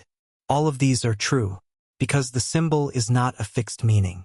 It is a container, a vessel, a form that holds multiple meanings simultaneously, that allows each viewer to bring their own experience, their own understanding, their own vision to the interpretation. This is the power of symbols. They are both universal and personal. They connect us all through shared forms, but they also honor our individuality through unique interpretations. They say, we are the same, we see the same patterns, we are connected. But they also say, you are unique, your experience matters, your vision is valid. The symbols bridge the paradox of human existence. The fact that we are both isolated individuals and interconnected parts of a larger whole. They allow us to be both at once. They allow us to see ourselves in others, and others in ourselves. They create unity without erasing diversity. They create connection without demanding conformity. They are, in this sense, the perfect language. The language that humanity has been searching for, striving for, dreaming of, since the beginning. The language that allows us to communicate across all boundaries, all differences, all divides. The language that makes us truly, fully, completely human. And perhaps this is what the ancient symbol makers understood. Perhaps this is what they were trying to create, to preserve, to pass on. Not just a system of communication, not just a way of recording information, but a technology of connection. A way of maintaining human unity across the vast distances of space and time, across the proliferation of languages and cultures and beliefs. A way of ensuring that no matter how far we wander, no matter how much we change, no matter how different we become, we can always find our way back to each other. We can always recognize each other. We can always say, I see you. You are like me. We are the same. We share this world. We share these patterns. We share this vision. We are connected. And we are connected. You listening now, and me speaking now, and the ancient hand that carved the spiral 30,000 years ago. We are all connected through the symbols, through the patterns, through the shared human experience of seeing the world and trying to understand it, trying to communicate it, trying to preserve it. We are all part of the same story. We are all speaking the same language, even if we do not realize it, even if we have forgotten the words, even if we think the symbols are dead. They are not dead. They are alive. They are here. And they are speaking, always connecting, always reminding us. You are not alone. You are part of something larger. You are part of humanity. And humanity has always tried to see, to understand, to connect. And the symbols are how we do it. This is how we reach across the void. This is how we touch each other across time, across space, across the silence. With marks on stone. With spirals and circles. With the simple, profound, eternal language of shapes and patterns and forms. The language that needs no words. The language that speaks directly to the soul. The language that says, I was here. I saw. I understood. And now you see too. And now we are connected. Forever.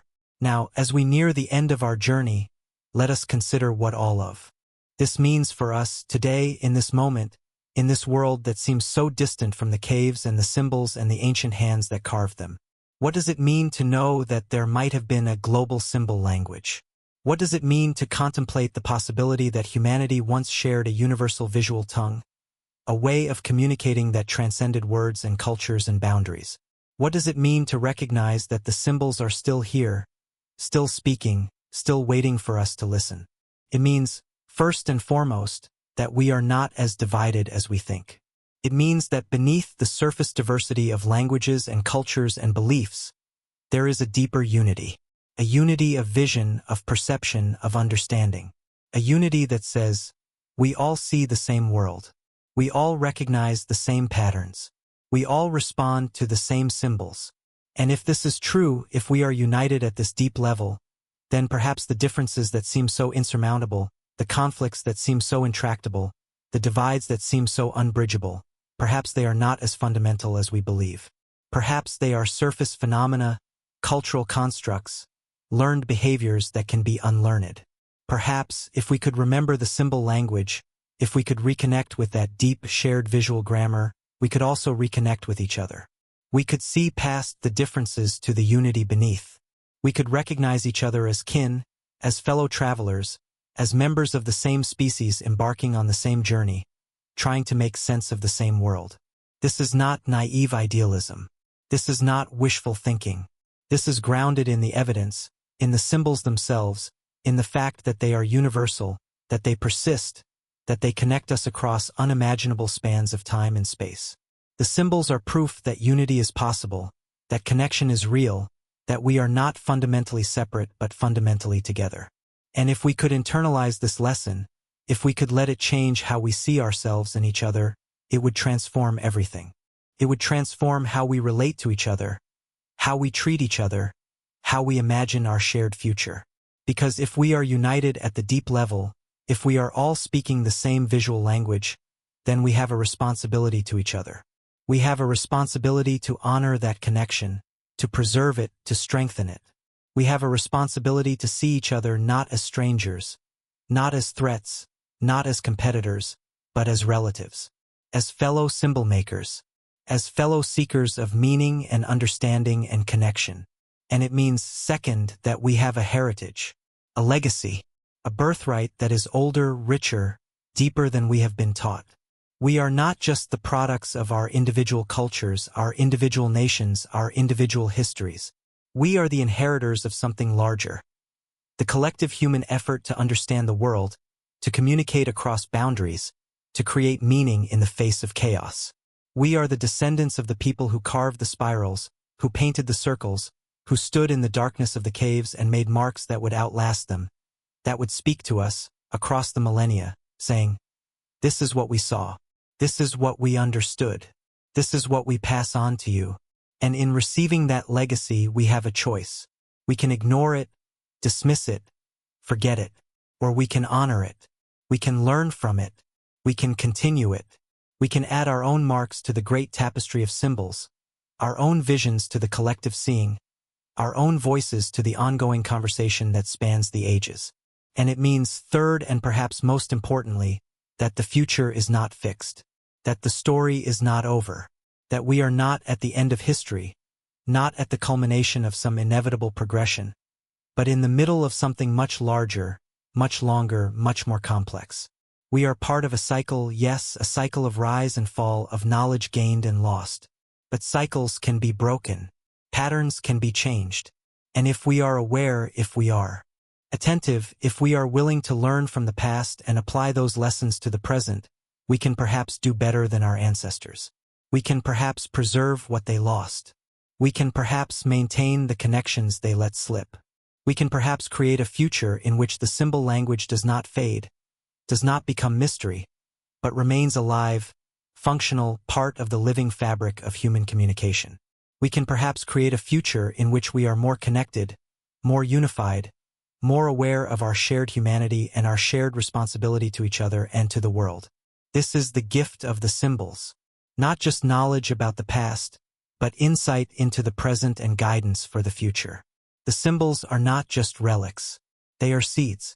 Seeds of understanding, seeds of connection, seeds of a potential future in which we remember what we once knew, in which we reclaim what we once shared, in which we reconnect with the deep grammar of human consciousness and use it to build something better, something wiser, something more enduring. The symbols are showing us the way. They are saying, this is possible. This was real. And it can be real again if you choose it, if you work for it, if you honor it. And so the question, the final question, the question that echoes in the silence of the caves and resonates through the symbols scattered across the world, is this: what will you do with this knowledge? What will you do now that you know the symbols are there, that they are speaking, that they are connecting you to something vast and ancient and profound? Will you dismiss it, file it away as interesting but irrelevant, and return to your life unchanged?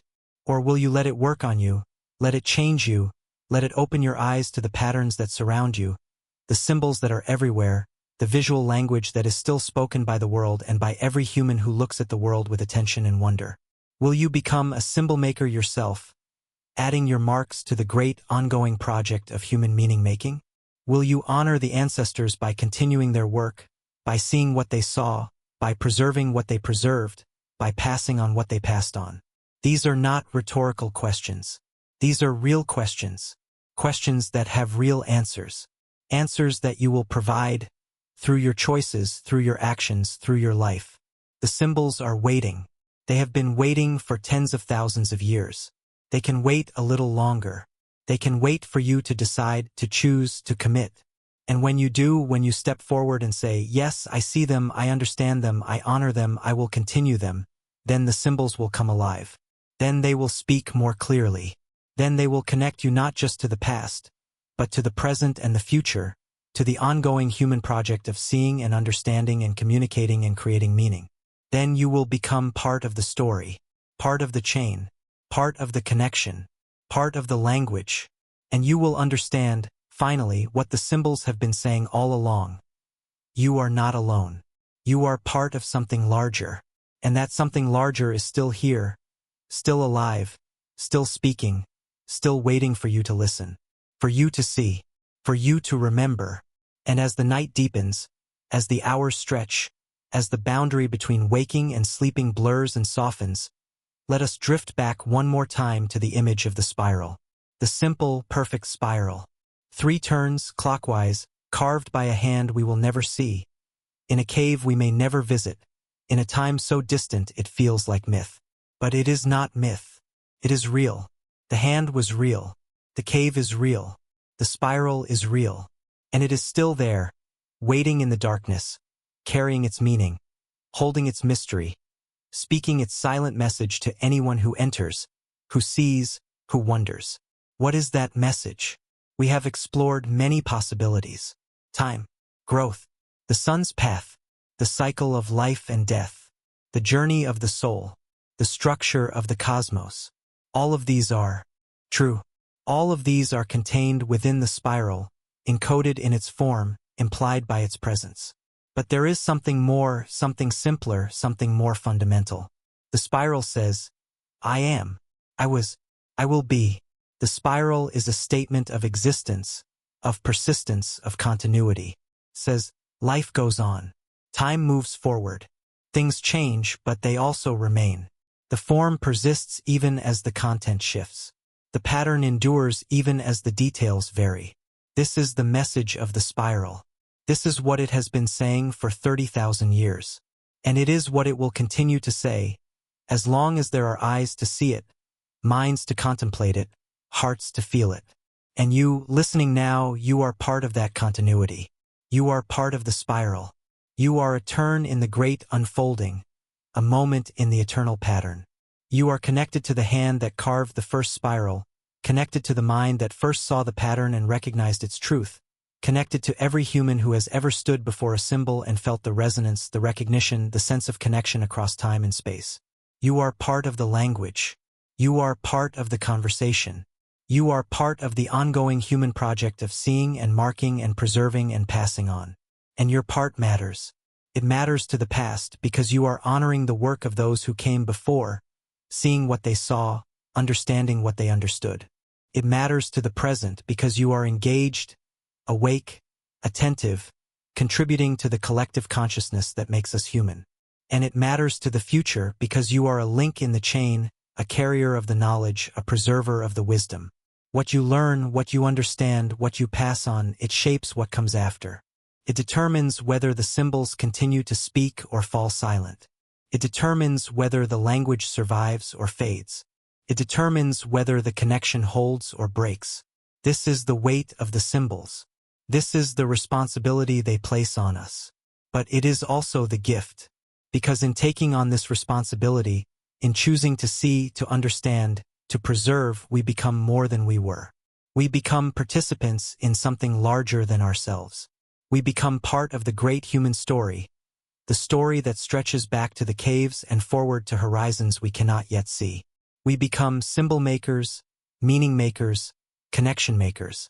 We become the inheritors and the ancestors, the students and the teachers, the ones who receive and the ones who pass on. We become fully, completely, profoundly human. And this is what the symbols have been waiting to tell us. This is the message hidden in the spirals and circles and zigzags, in the patterns scattered across the continents and the ages.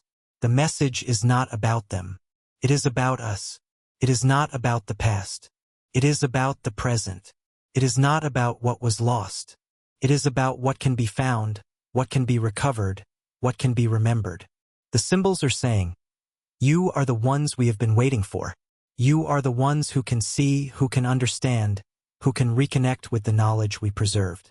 You are the ones who can remember the language we spoke, the vision we shared, the unity we knew.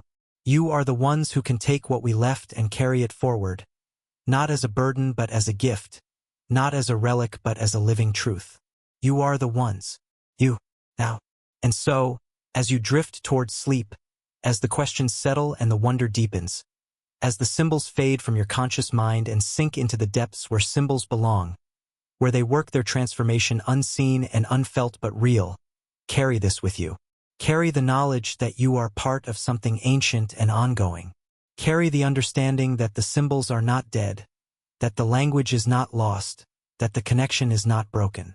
Carry the recognition that you are a symbol maker too, that you are creating meaning every day, every moment with your choices, your actions, your attention. And carry the responsibility and the gift of seeing, of understanding, of remembering, because this is what it means to be human. This is what we do. This is who we are. We see patterns. We make marks. We create connections. We preserve knowledge. We pass on wisdom. We honor the past. We engage the present. We shape the future. We are the symbol makers. We are the language speakers. We are the connection holders. We are the ones who remember.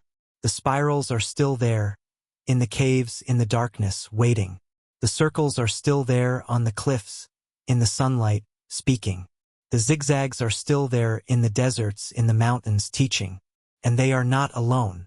They are joined by new symbols, new marks, new connections that we are making, that we are carving, that we are leaving for those who come after. The language is not dead. It is alive. It is evolving. It is growing. And you are part of it. You are speaking it. You are writing it. You are passing it on. And in doing so, you are ensuring that the connection holds, that the knowledge survives, that the wisdom endures. You are ensuring that the story continues, that the cycle does not end in forgetting, that the symbols keep speaking, that the language keeps living, that the connection keeps connecting, forever, always. Now, sleep well, traveler. You have heard the symbols. You have seen their patterns. You have felt their power. And now they are part of you, and you are part of them. And together we are part of something larger, older, deeper than we can fully comprehend. But we do not need to comprehend it fully. We only need to honor it, to see it, to preserve it, to pass it on. And in doing so, to remain human, to remain connected, to remain awake, even in sleep, to the great ongoing conversation that the symbols represent. The conversation that began in the caves and continues now, here with you. The conversation that says, I am, I was, I will be, we are, we were, we will be, forever, in the symbols, in the patterns, in the spiral that never ends, only turns, and turns, and turns, carrying us forward, carrying us together, carrying us home. And in this final turn of the spiral, let us return to where we began, to the question that opened this journey, the question that has guided us through caves and across continents, through time and through consciousness. What if humanity once had a global symbol language? We have explored the evidence, the patterns, the mysteries. We have considered theories and possibilities, meanings and purposes. We have traveled into the realm of the sacred and the practical, the mystical and the scientific. And we have found not answers but something better. We have found questions that continue to unfold, mysteries that deepen rather than resolve, connections that strengthen the more we explore them. And perhaps this is the only honest conclusion. Perhaps the symbols are not meant to be fully explained, fully decoded, fully understood. Perhaps they are meant to remain forever at the edge of comprehension, forever inviting us deeper, forever calling us to see more, to wonder more, to feel more. Perhaps the mystery is not a problem but a gift. The gift of engagement, of curiosity, of the ongoing human need to explore, to question, to seek meaning in the patterns that surround us. The symbols give us that gift. They give us something to wonder about, something to contemplate, something to return to again and again throughout our lives, finding new layers, new meanings, new connections with each return. And the question of whether they constitute a global language, a universal system of visual communication, perhaps this too is not meant to be answered definitively. Perhaps the truth is more nuanced, more complex, more beautiful than a simple yes or no. Perhaps the symbols are both universal and particular, both shared and individual, both ancient and eternal. Perhaps they are a language in some ways and not a language in others. Perhaps they communicate something that cannot be communicated in words, something that exists beyond the realm of linguistic meaning, something that speaks directly to the human heart and soul without the mediation of intellect. And if this is true, then trying to decode them as we would decode a script, trying to translate them as we would translate a text, is missing the point. The point is not what they say. The point is what they do, what they create, what they enable, what they preserve. They preserve connection. Across time, across space, across the boundaries that divide us. They preserve the recognition that we are all human, all seeing the same patterns, all responding to the same forms. They preserve the possibility of unity in the midst of diversity, of understanding in the midst of difference, of communication in the midst of separation. This is what the symbols do. This is what they have always done. And this is what they will continue to do, as long as we honor them, as long as we see them, as long as we allow them to work on us and through us and in us. And so the final message of the symbols is not about the past. It is not about ancient peoples or lost civilizations or forgotten knowledge. It is about now. It is about you. It is about the choice you face in every moment. To see or to overlook, to connect or to separate, to honor or to dismiss. The symbols are always present, always available, always speaking. On the screens you look at, on the signs you pass, on the art you encounter, on the patterns in nature that surround you. Spirals and shells, circles and flowers, zigzags and lightning, grids in the structure of crystals. The symbol language has never gone away. It is still here, still speaking, still teaching. And the only question is, are you listening? Are you seeing? Are you allowing yourself to be spoken to be taught, to be connected? And if you have chosen to listen, to see, to connect, then you are already part of the ongoing story of the symbols. You are already continuing the work of the ancient symbol makers. You are already ensuring that the language survives, that the connection holds, that the wisdom endures. You do not need to do anything dramatic or extraordinary. You do not need to travel to caves or study archaeology or become an expert. You only need to pay attention, to see the patterns, to recognize the symbols, to feel the connection, to honor the mystery. This is enough. This is everything. This is what the symbols ask of us. And this is what we can give easily, freely, joyfully. Our attention, our wonder, our recognition that we are part of something larger, something older, something that connects us all. The spiral carved 30,000 years ago is still speaking. The circle painted 20,000 years ago is still teaching. The zigzag etched 10,000 years ago is still connecting. And you, listening now, you are hearing them. You are learning from them. You are being connected by them. This is the miracle. This is the gift. This is what the symbols have preserved, what they have protected, what they have passed on through all the ages, through all the forgettings, through all the darkness. They have preserved the possibility of connection. They have protected the knowledge that we are one. They have passed on the wisdom that patterns persist, that forms endure, that meaning survives. And now that wisdom is yours, to hold, to honor, to pass on in your turn, to the next generation, to the next spiral, to the ongoing, never-ending conversation that the symbols represent. And as you slip into sleep, as consciousness fades and dreams begin, as the boundary dissolves between the waking world and the realm of symbols, carry this with you. Carry the spirals and circles and zigzags. Carry the patterns and connections and meanings. Carry the recognition that you are part of the story, part of the language, part of the connection. And let them work in you. Let them speak in your dreams. Let them transform you in ways you cannot name or control. Because this is what the symbols do best. This is where they have their deepest power. Not in the waking mind, where we analyze and categorize and explain, but in the dreaming mind, where we simply see, simply feel, simply know, where the symbols are not puzzles to be solved but presences to be experienced, where the language is not decoded but spoken, where the connection is not understood but lived. Sleep well, symbol maker. Sleep well, pattern seer. Sleep well, connection holder. You have journeyed far tonight, through time and space, through caves and consciousness, through questions and mysteries, and you have arrived where you began but changed, transformed, initiated. You have seen the symbols, and the symbols have seen you, and that mutual seeing, that recognition, that connection, it is forever. It is eternal. It is the spiral that never ends, only turns, and turns, and turns, carrying us all forward, together, in the language that needs no words, in the connection that needs no explanation, in the pattern that is always, always, always there, waiting, speaking, connecting, forever. The symbols are not a mystery from the past. They are a presence in the present. They are a gift for the future, and they are yours, now, always, in the spiral, in the circle, in the zigzag, in the pattern, in the symbol, in the silence, in the speaking, in the connection that binds us all across all time, across all space, in the language that was, and is, and always will be the language of humanity, the language of the soul, the language of the symbols, forever speaking, forever connecting, forever here.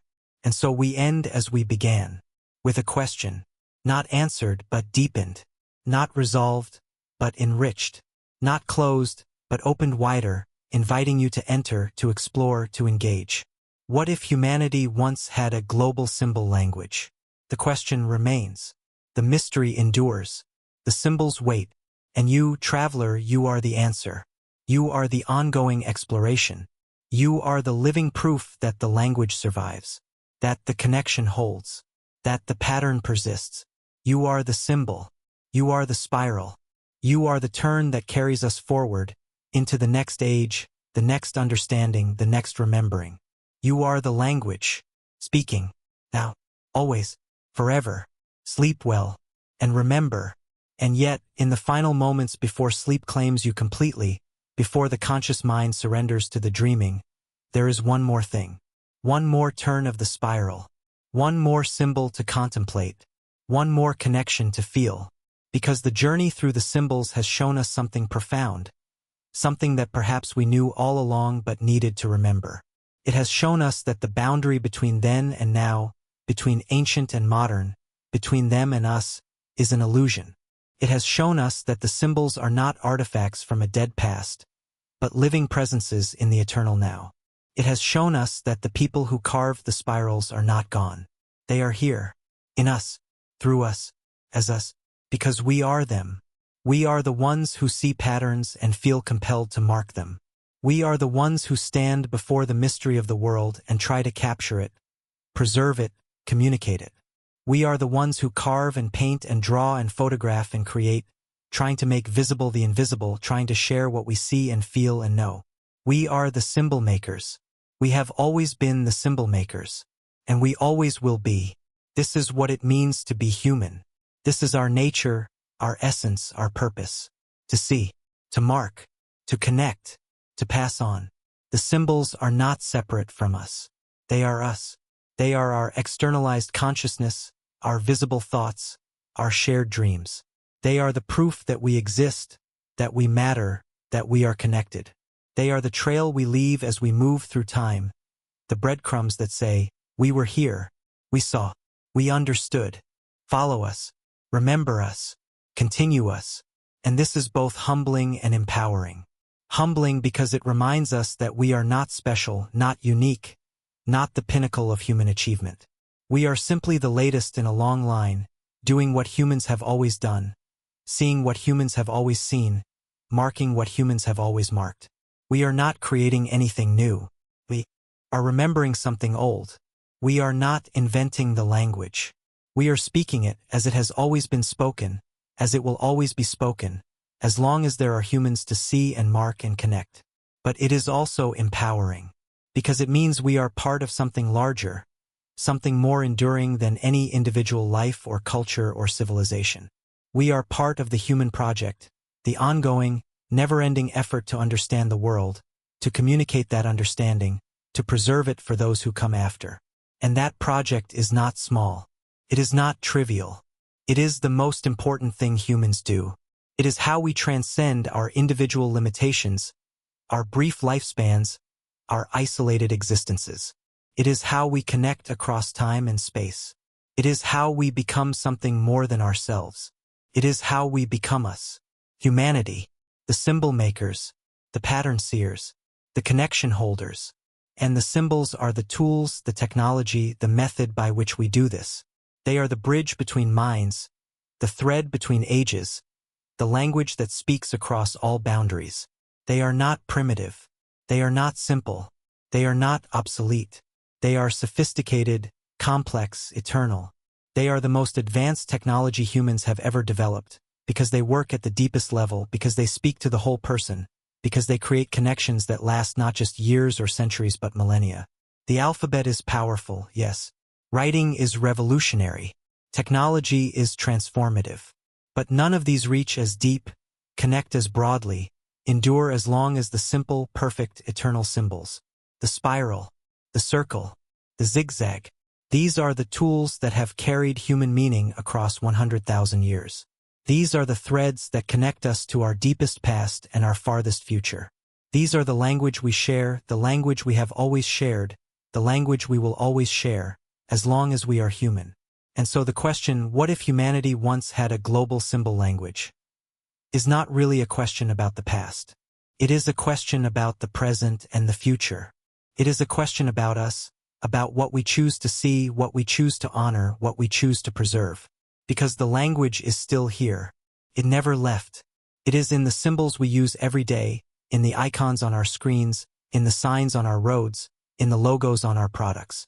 It is in the art we create, in the tattoos we wear, in the graffiti on our walls. It is in the patterns we see in nature, in the forms we recognize as beautiful, in the shapes we respond to instinctively, unconsciously, universally. The symbol language is not a relic of the past. It is a tool of the present, and it can be the foundation of the future if we choose to recognize it, to honor it, to use it consciously, intentionally, wisely. Imagine a future where we remember the symbol language, where we teach it to our children, not as history but as literacy, where we use it alongside our alphabets, our scripts, our digital codes, where we create art and architecture and communication that speaks not just to the intellect but to the whole person, that connects not just within cultures but across them, that bridges not just the present but the past and the future.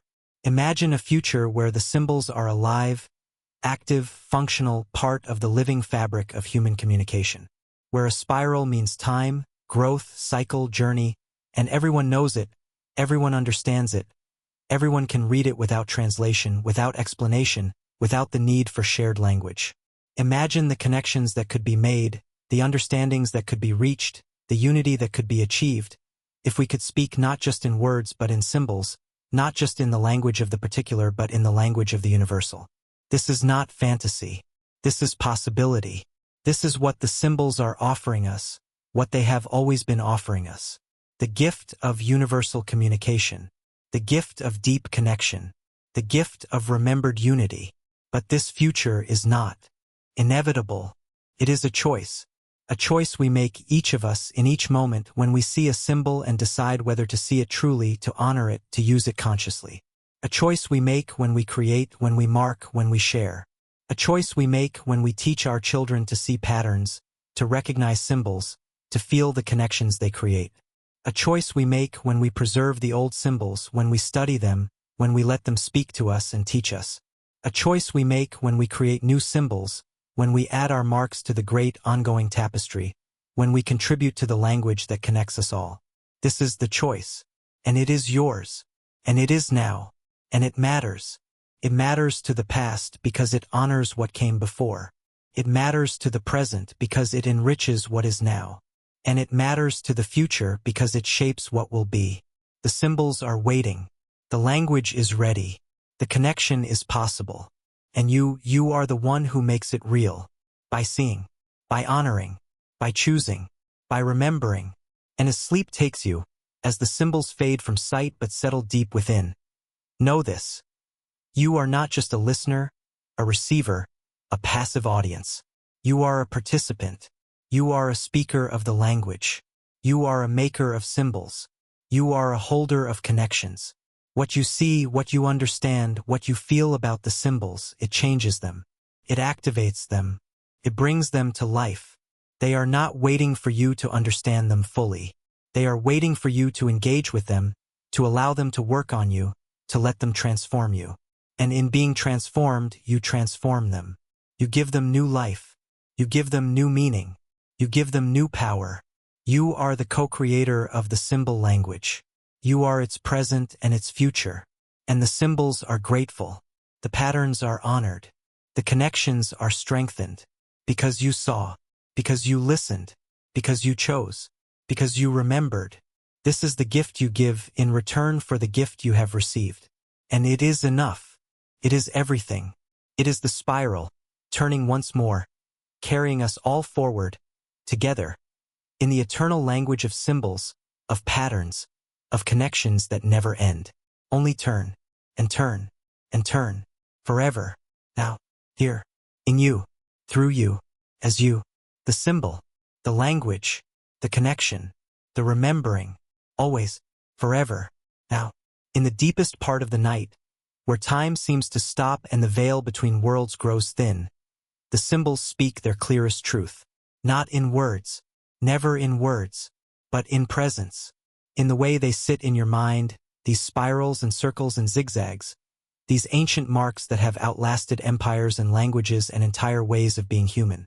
They sit there, patient, eternal, waiting not for understanding but for recognition, waiting for the moment when you stop trying to decode them and simply allow them to be what they are. Gateways, portals, openings into something that cannot be named but can be felt, can be known, can be experienced. And in this liminal space, this threshold between waking and sleeping, between knowing and dreaming, perhaps you can finally hear what the symbols have been saying all along. Not what they represent, not what they mean, but what they are. They are love. They are the ancient human love of pattern, of order, of beauty, of meaning. They are the love that compelled someone, tens of thousands of years ago, to pick up a piece of ochre and mark the wall, not because they needed to, not because it served any practical purpose, but because they saw something beautiful, something true, something worth preserving. They are the love that says, this matters. This world matters. These patterns matter. And I will mark them so that you, unknown future person, will know that I saw them too, that I felt what you feel, that I am connected to you through this seeing, this marking, this shared recognition of the beauty and order and meaning in the world. This is the heart of the symbol language. Not information, not data, not communication in the ordinary sense, but communion, connection at the deepest level, the sharing of vision, of perception, of the fundamental human experience of seeing the world and being moved by it. The symbols say, I am human. I see, I feel, I understand. And I mark this so that you, also human, also seeing, also feeling, also understanding, will know you are not alone. Will know that the vision is shared. Will know that the connection is real. This is the gift. This is what has been passed down through all the ages, through all the forgettings, through all the transformations. Not a code, not a script, not a system, but a reaching out, a hand extended across the chasm of time, offering connection, offering recognition, offering love. And you, receiving this gift, you have a choice. You can take the hand. You can accept the connection. You can feel the love that animated the ancient mark makers and let it flow through you. Let it connect you not just to them but to everyone, to all humans across all times, to the great ongoing project of seeing and marking and sharing. Or you can turn away. You can dismiss it as sentiment, as romanticism, as unscientific. You can reduce the symbols to archaeological data, to cultural artifacts, to objects of study rather than subjects of experience. This is also a choice, and it is valid. But it is a choice that cuts off the connection, that closes the door, that says, I will not reach back. I will not take the hand. I will not feel the love. And in making that choice, something is lost. Not from the symbols, they will endure regardless, but from you, from your experience, from your connection to the deep human past and the vast human family. But if you choose connection, if you reach back and take the hand, if you allow yourself to feel the love that the symbols represent and transmit, then something opens, something shifts, something changes in how you see the world and your place in it. You are no longer isolated, no longer alone, no longer a single individual navigating a confusing and chaotic world. You are part of something, part of the great chain of seeing and marking and connecting, part of the human family that stretches back to the caves and forward to horizons you cannot see, part of the love that animates all human creativity, all human communication, all human striving for meaning and beauty and connection. And this is not a small thing. This is not a trivial thing. This is the most important thing. This is what makes life worth living. This is what transforms existence from mere survival into something rich, meaningful, profound. This is what the symbols give us. And this is what we give back by seeing them, by honoring them, by allowing them to work on us and through us. And so, in this final turn of the spiral, in this last moment before sleep claims you completely, let this be your meditation. Let this be what you carry into the dream world.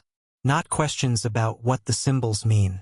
Not theories about where they came from or who made them or what language they represent. But simply this, the recognition that the symbols are love. That they are connection. That they are the visible proof that humans, across all ages, across all cultures, across all the vast distances that separate us, are fundamentally the same. We see, we feel, we mark, we connect, we love. And the symbols are how we do it. How we reach across time and space and difference and separation to touch each other, to recognize each other, to say, I am here, you are here, we are together, we are connected, we are one. This is the truth of the symbol language. This is what it has been saying for 100,000 years. And this is what it will continue to say forever, as long as there are humans to see and mark and connect. The language is not lost. It is not forgotten. It is not dead. It is alive. It is here. It is now. It is in you. You are the language. You are the symbol. You are the connection. You are the love that reaches across time, that bridges the distances, that connects the ancient hand to the future eye, that says, we are one. We have always been one. We will always be one. In the spiral, in the circle, in the zigzag, in the mark, in the seeing, in the love, forever, now, here, always. Sleep now, beloved traveler. Sleep in the knowledge that you are connected, that you are seen, that you are loved. Sleep in the embrace of the symbols, which have held countless humans before you and will hold countless humans after you. Sleep in the pattern which does not end but only turns, carrying us all forward, together, in the great spiral of human existence, human creativity, human love. The symbols are with you. The pattern holds you. The connection carries you. And you are not alone. You have never been alone. You will never be alone. You are part of the language. You are part of the love. You are part of the eternal human song that the symbols sing, have always sung, will always sing. The song that says, we are here. We see. We love. We connect. We are one. Forever. Now. In the spiral. In the symbol. In the silence. In the speaking. In the love that never ends. Only turns. And turns. And turns. Carrying us home. Always home. To the place where the symbols were first carved. To the place where the connection was first made. To the place where the love was first felt. To the beginning that is also the end. To the spiral that contains all. To the symbol that says everything. To the love that is, and was, and always will be, the only truth, the only language, the only connection that matters. The language of humanity. The language of the soul. The language of love. Forever speaking. Forever connecting. Forever here. In you. As you. Through you. Forever. Always. Now. And so we arrive at the true end, though it is not really an ending. It is a pause. A breath. A moment of silence before the spiral turns again and the journey continues. Because the symbols do not end. The language does not stop. The connection does not break. It only transforms, evolves, continues in new forms, new contexts, new moments. And you, having traveled this journey through the symbols, having contemplated the spirals and circles and zigzags, having felt the weight of the mystery and the lightness of the wonder, you carry forward what you have learned, what you have felt, what you have become. You are changed. Not dramatically, perhaps. Not visibly. But changed nonetheless. The symbols have worked on you. They have spoken to you. They have connected you to the great chain of human seeing and marking and meaning-making. And that connection is now part of you permanently, eternally. And what will you do with it? This is the question that remains, the question that is always the real question, the question that matters more than all the others. What will you do with the knowledge that the symbols are there, that they are speaking, that they are connecting you to something vast and ancient and profound? Will you carry it lightly, let it settle into the background of your consciousness? A quiet knowledge that colors how you see the world but does not demand action? Or will you carry it actively, let it motivate you to seek out the symbols, to study them, to create your own, to add your marks to the great ongoing tapestry? Both are valid. Both are ways of honoring the symbols. Both are ways of continuing the language. There is no wrong answer. There is only your answer, the answer that comes from who you are, what you need, what the symbols are calling you to do or be or become. But whatever you choose, know this: you are not alone in the choosing. You are not the first to face this question. You are not the first to stand at the threshold between knowing and doing, between understanding and action, between seeing and marking. Every human who has ever contemplated the symbols has faced this question.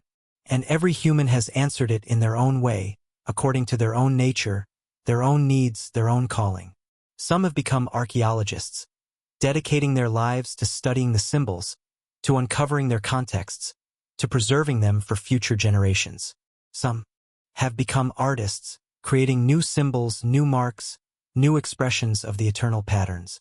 Some have become teachers, sharing what they know, passing on the wisdom, keeping the language alive.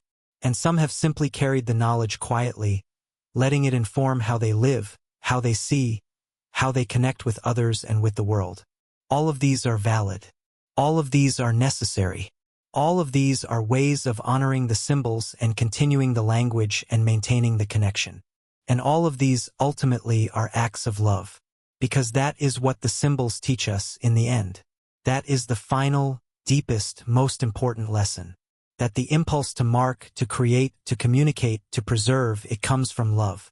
Love of beauty, love of pattern, love of meaning, love of connection, love of the world and love of humanity and love of the great ongoing conversation that the symbols represent. The ancient mark makers did not carve spirals out of duty or obligation or practical necessity. They carved them out of love. Love of the pattern they saw. Love of the vision they had. Love of the idea that this vision could be shared, could be transmitted, could connect them to others across time and space. And that love is still there, in the symbols, waiting to be felt, waiting to be reciprocated, waiting to be passed on. And you have felt it. You have felt it in the wonder that the symbols evoke, in the questions they raise, in the connections they create. You have felt the love that made them and the love that preserves them and the love that continues them. And in feeling it, you have become part of it. You have become a carrier of the love, a transmitter of the connection, a continuator of the language. And this is not a burden. This is a gift. This is a joy. This is what it means to be fully human, to be part of the great human family, to be connected to the deep past and the vast future through the simple, profound act of seeing and feeling and honoring the symbols that say, we are here, we see, we love, we connect, we are one. And so, as the journey ends and the sleep begins, as the symbols fade from conscious contemplation and settle into the depths where they will continue their work unseen, know this: you are loved, you are connected, you are seen. By the ancient hands that carved the spirals, by the countless eyes that have looked upon them, by the invisible network of humans across all times and places who see patterns and mark them and share them and preserve them. You are part of this network. You are part of this love. You are part of this connection. And it is eternal. It does not end. It does not fade.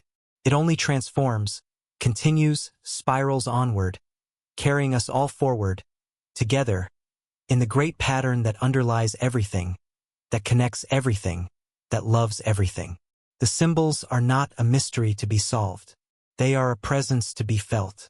They are not a code to be cracked. They are a love to be received. They are not from the past.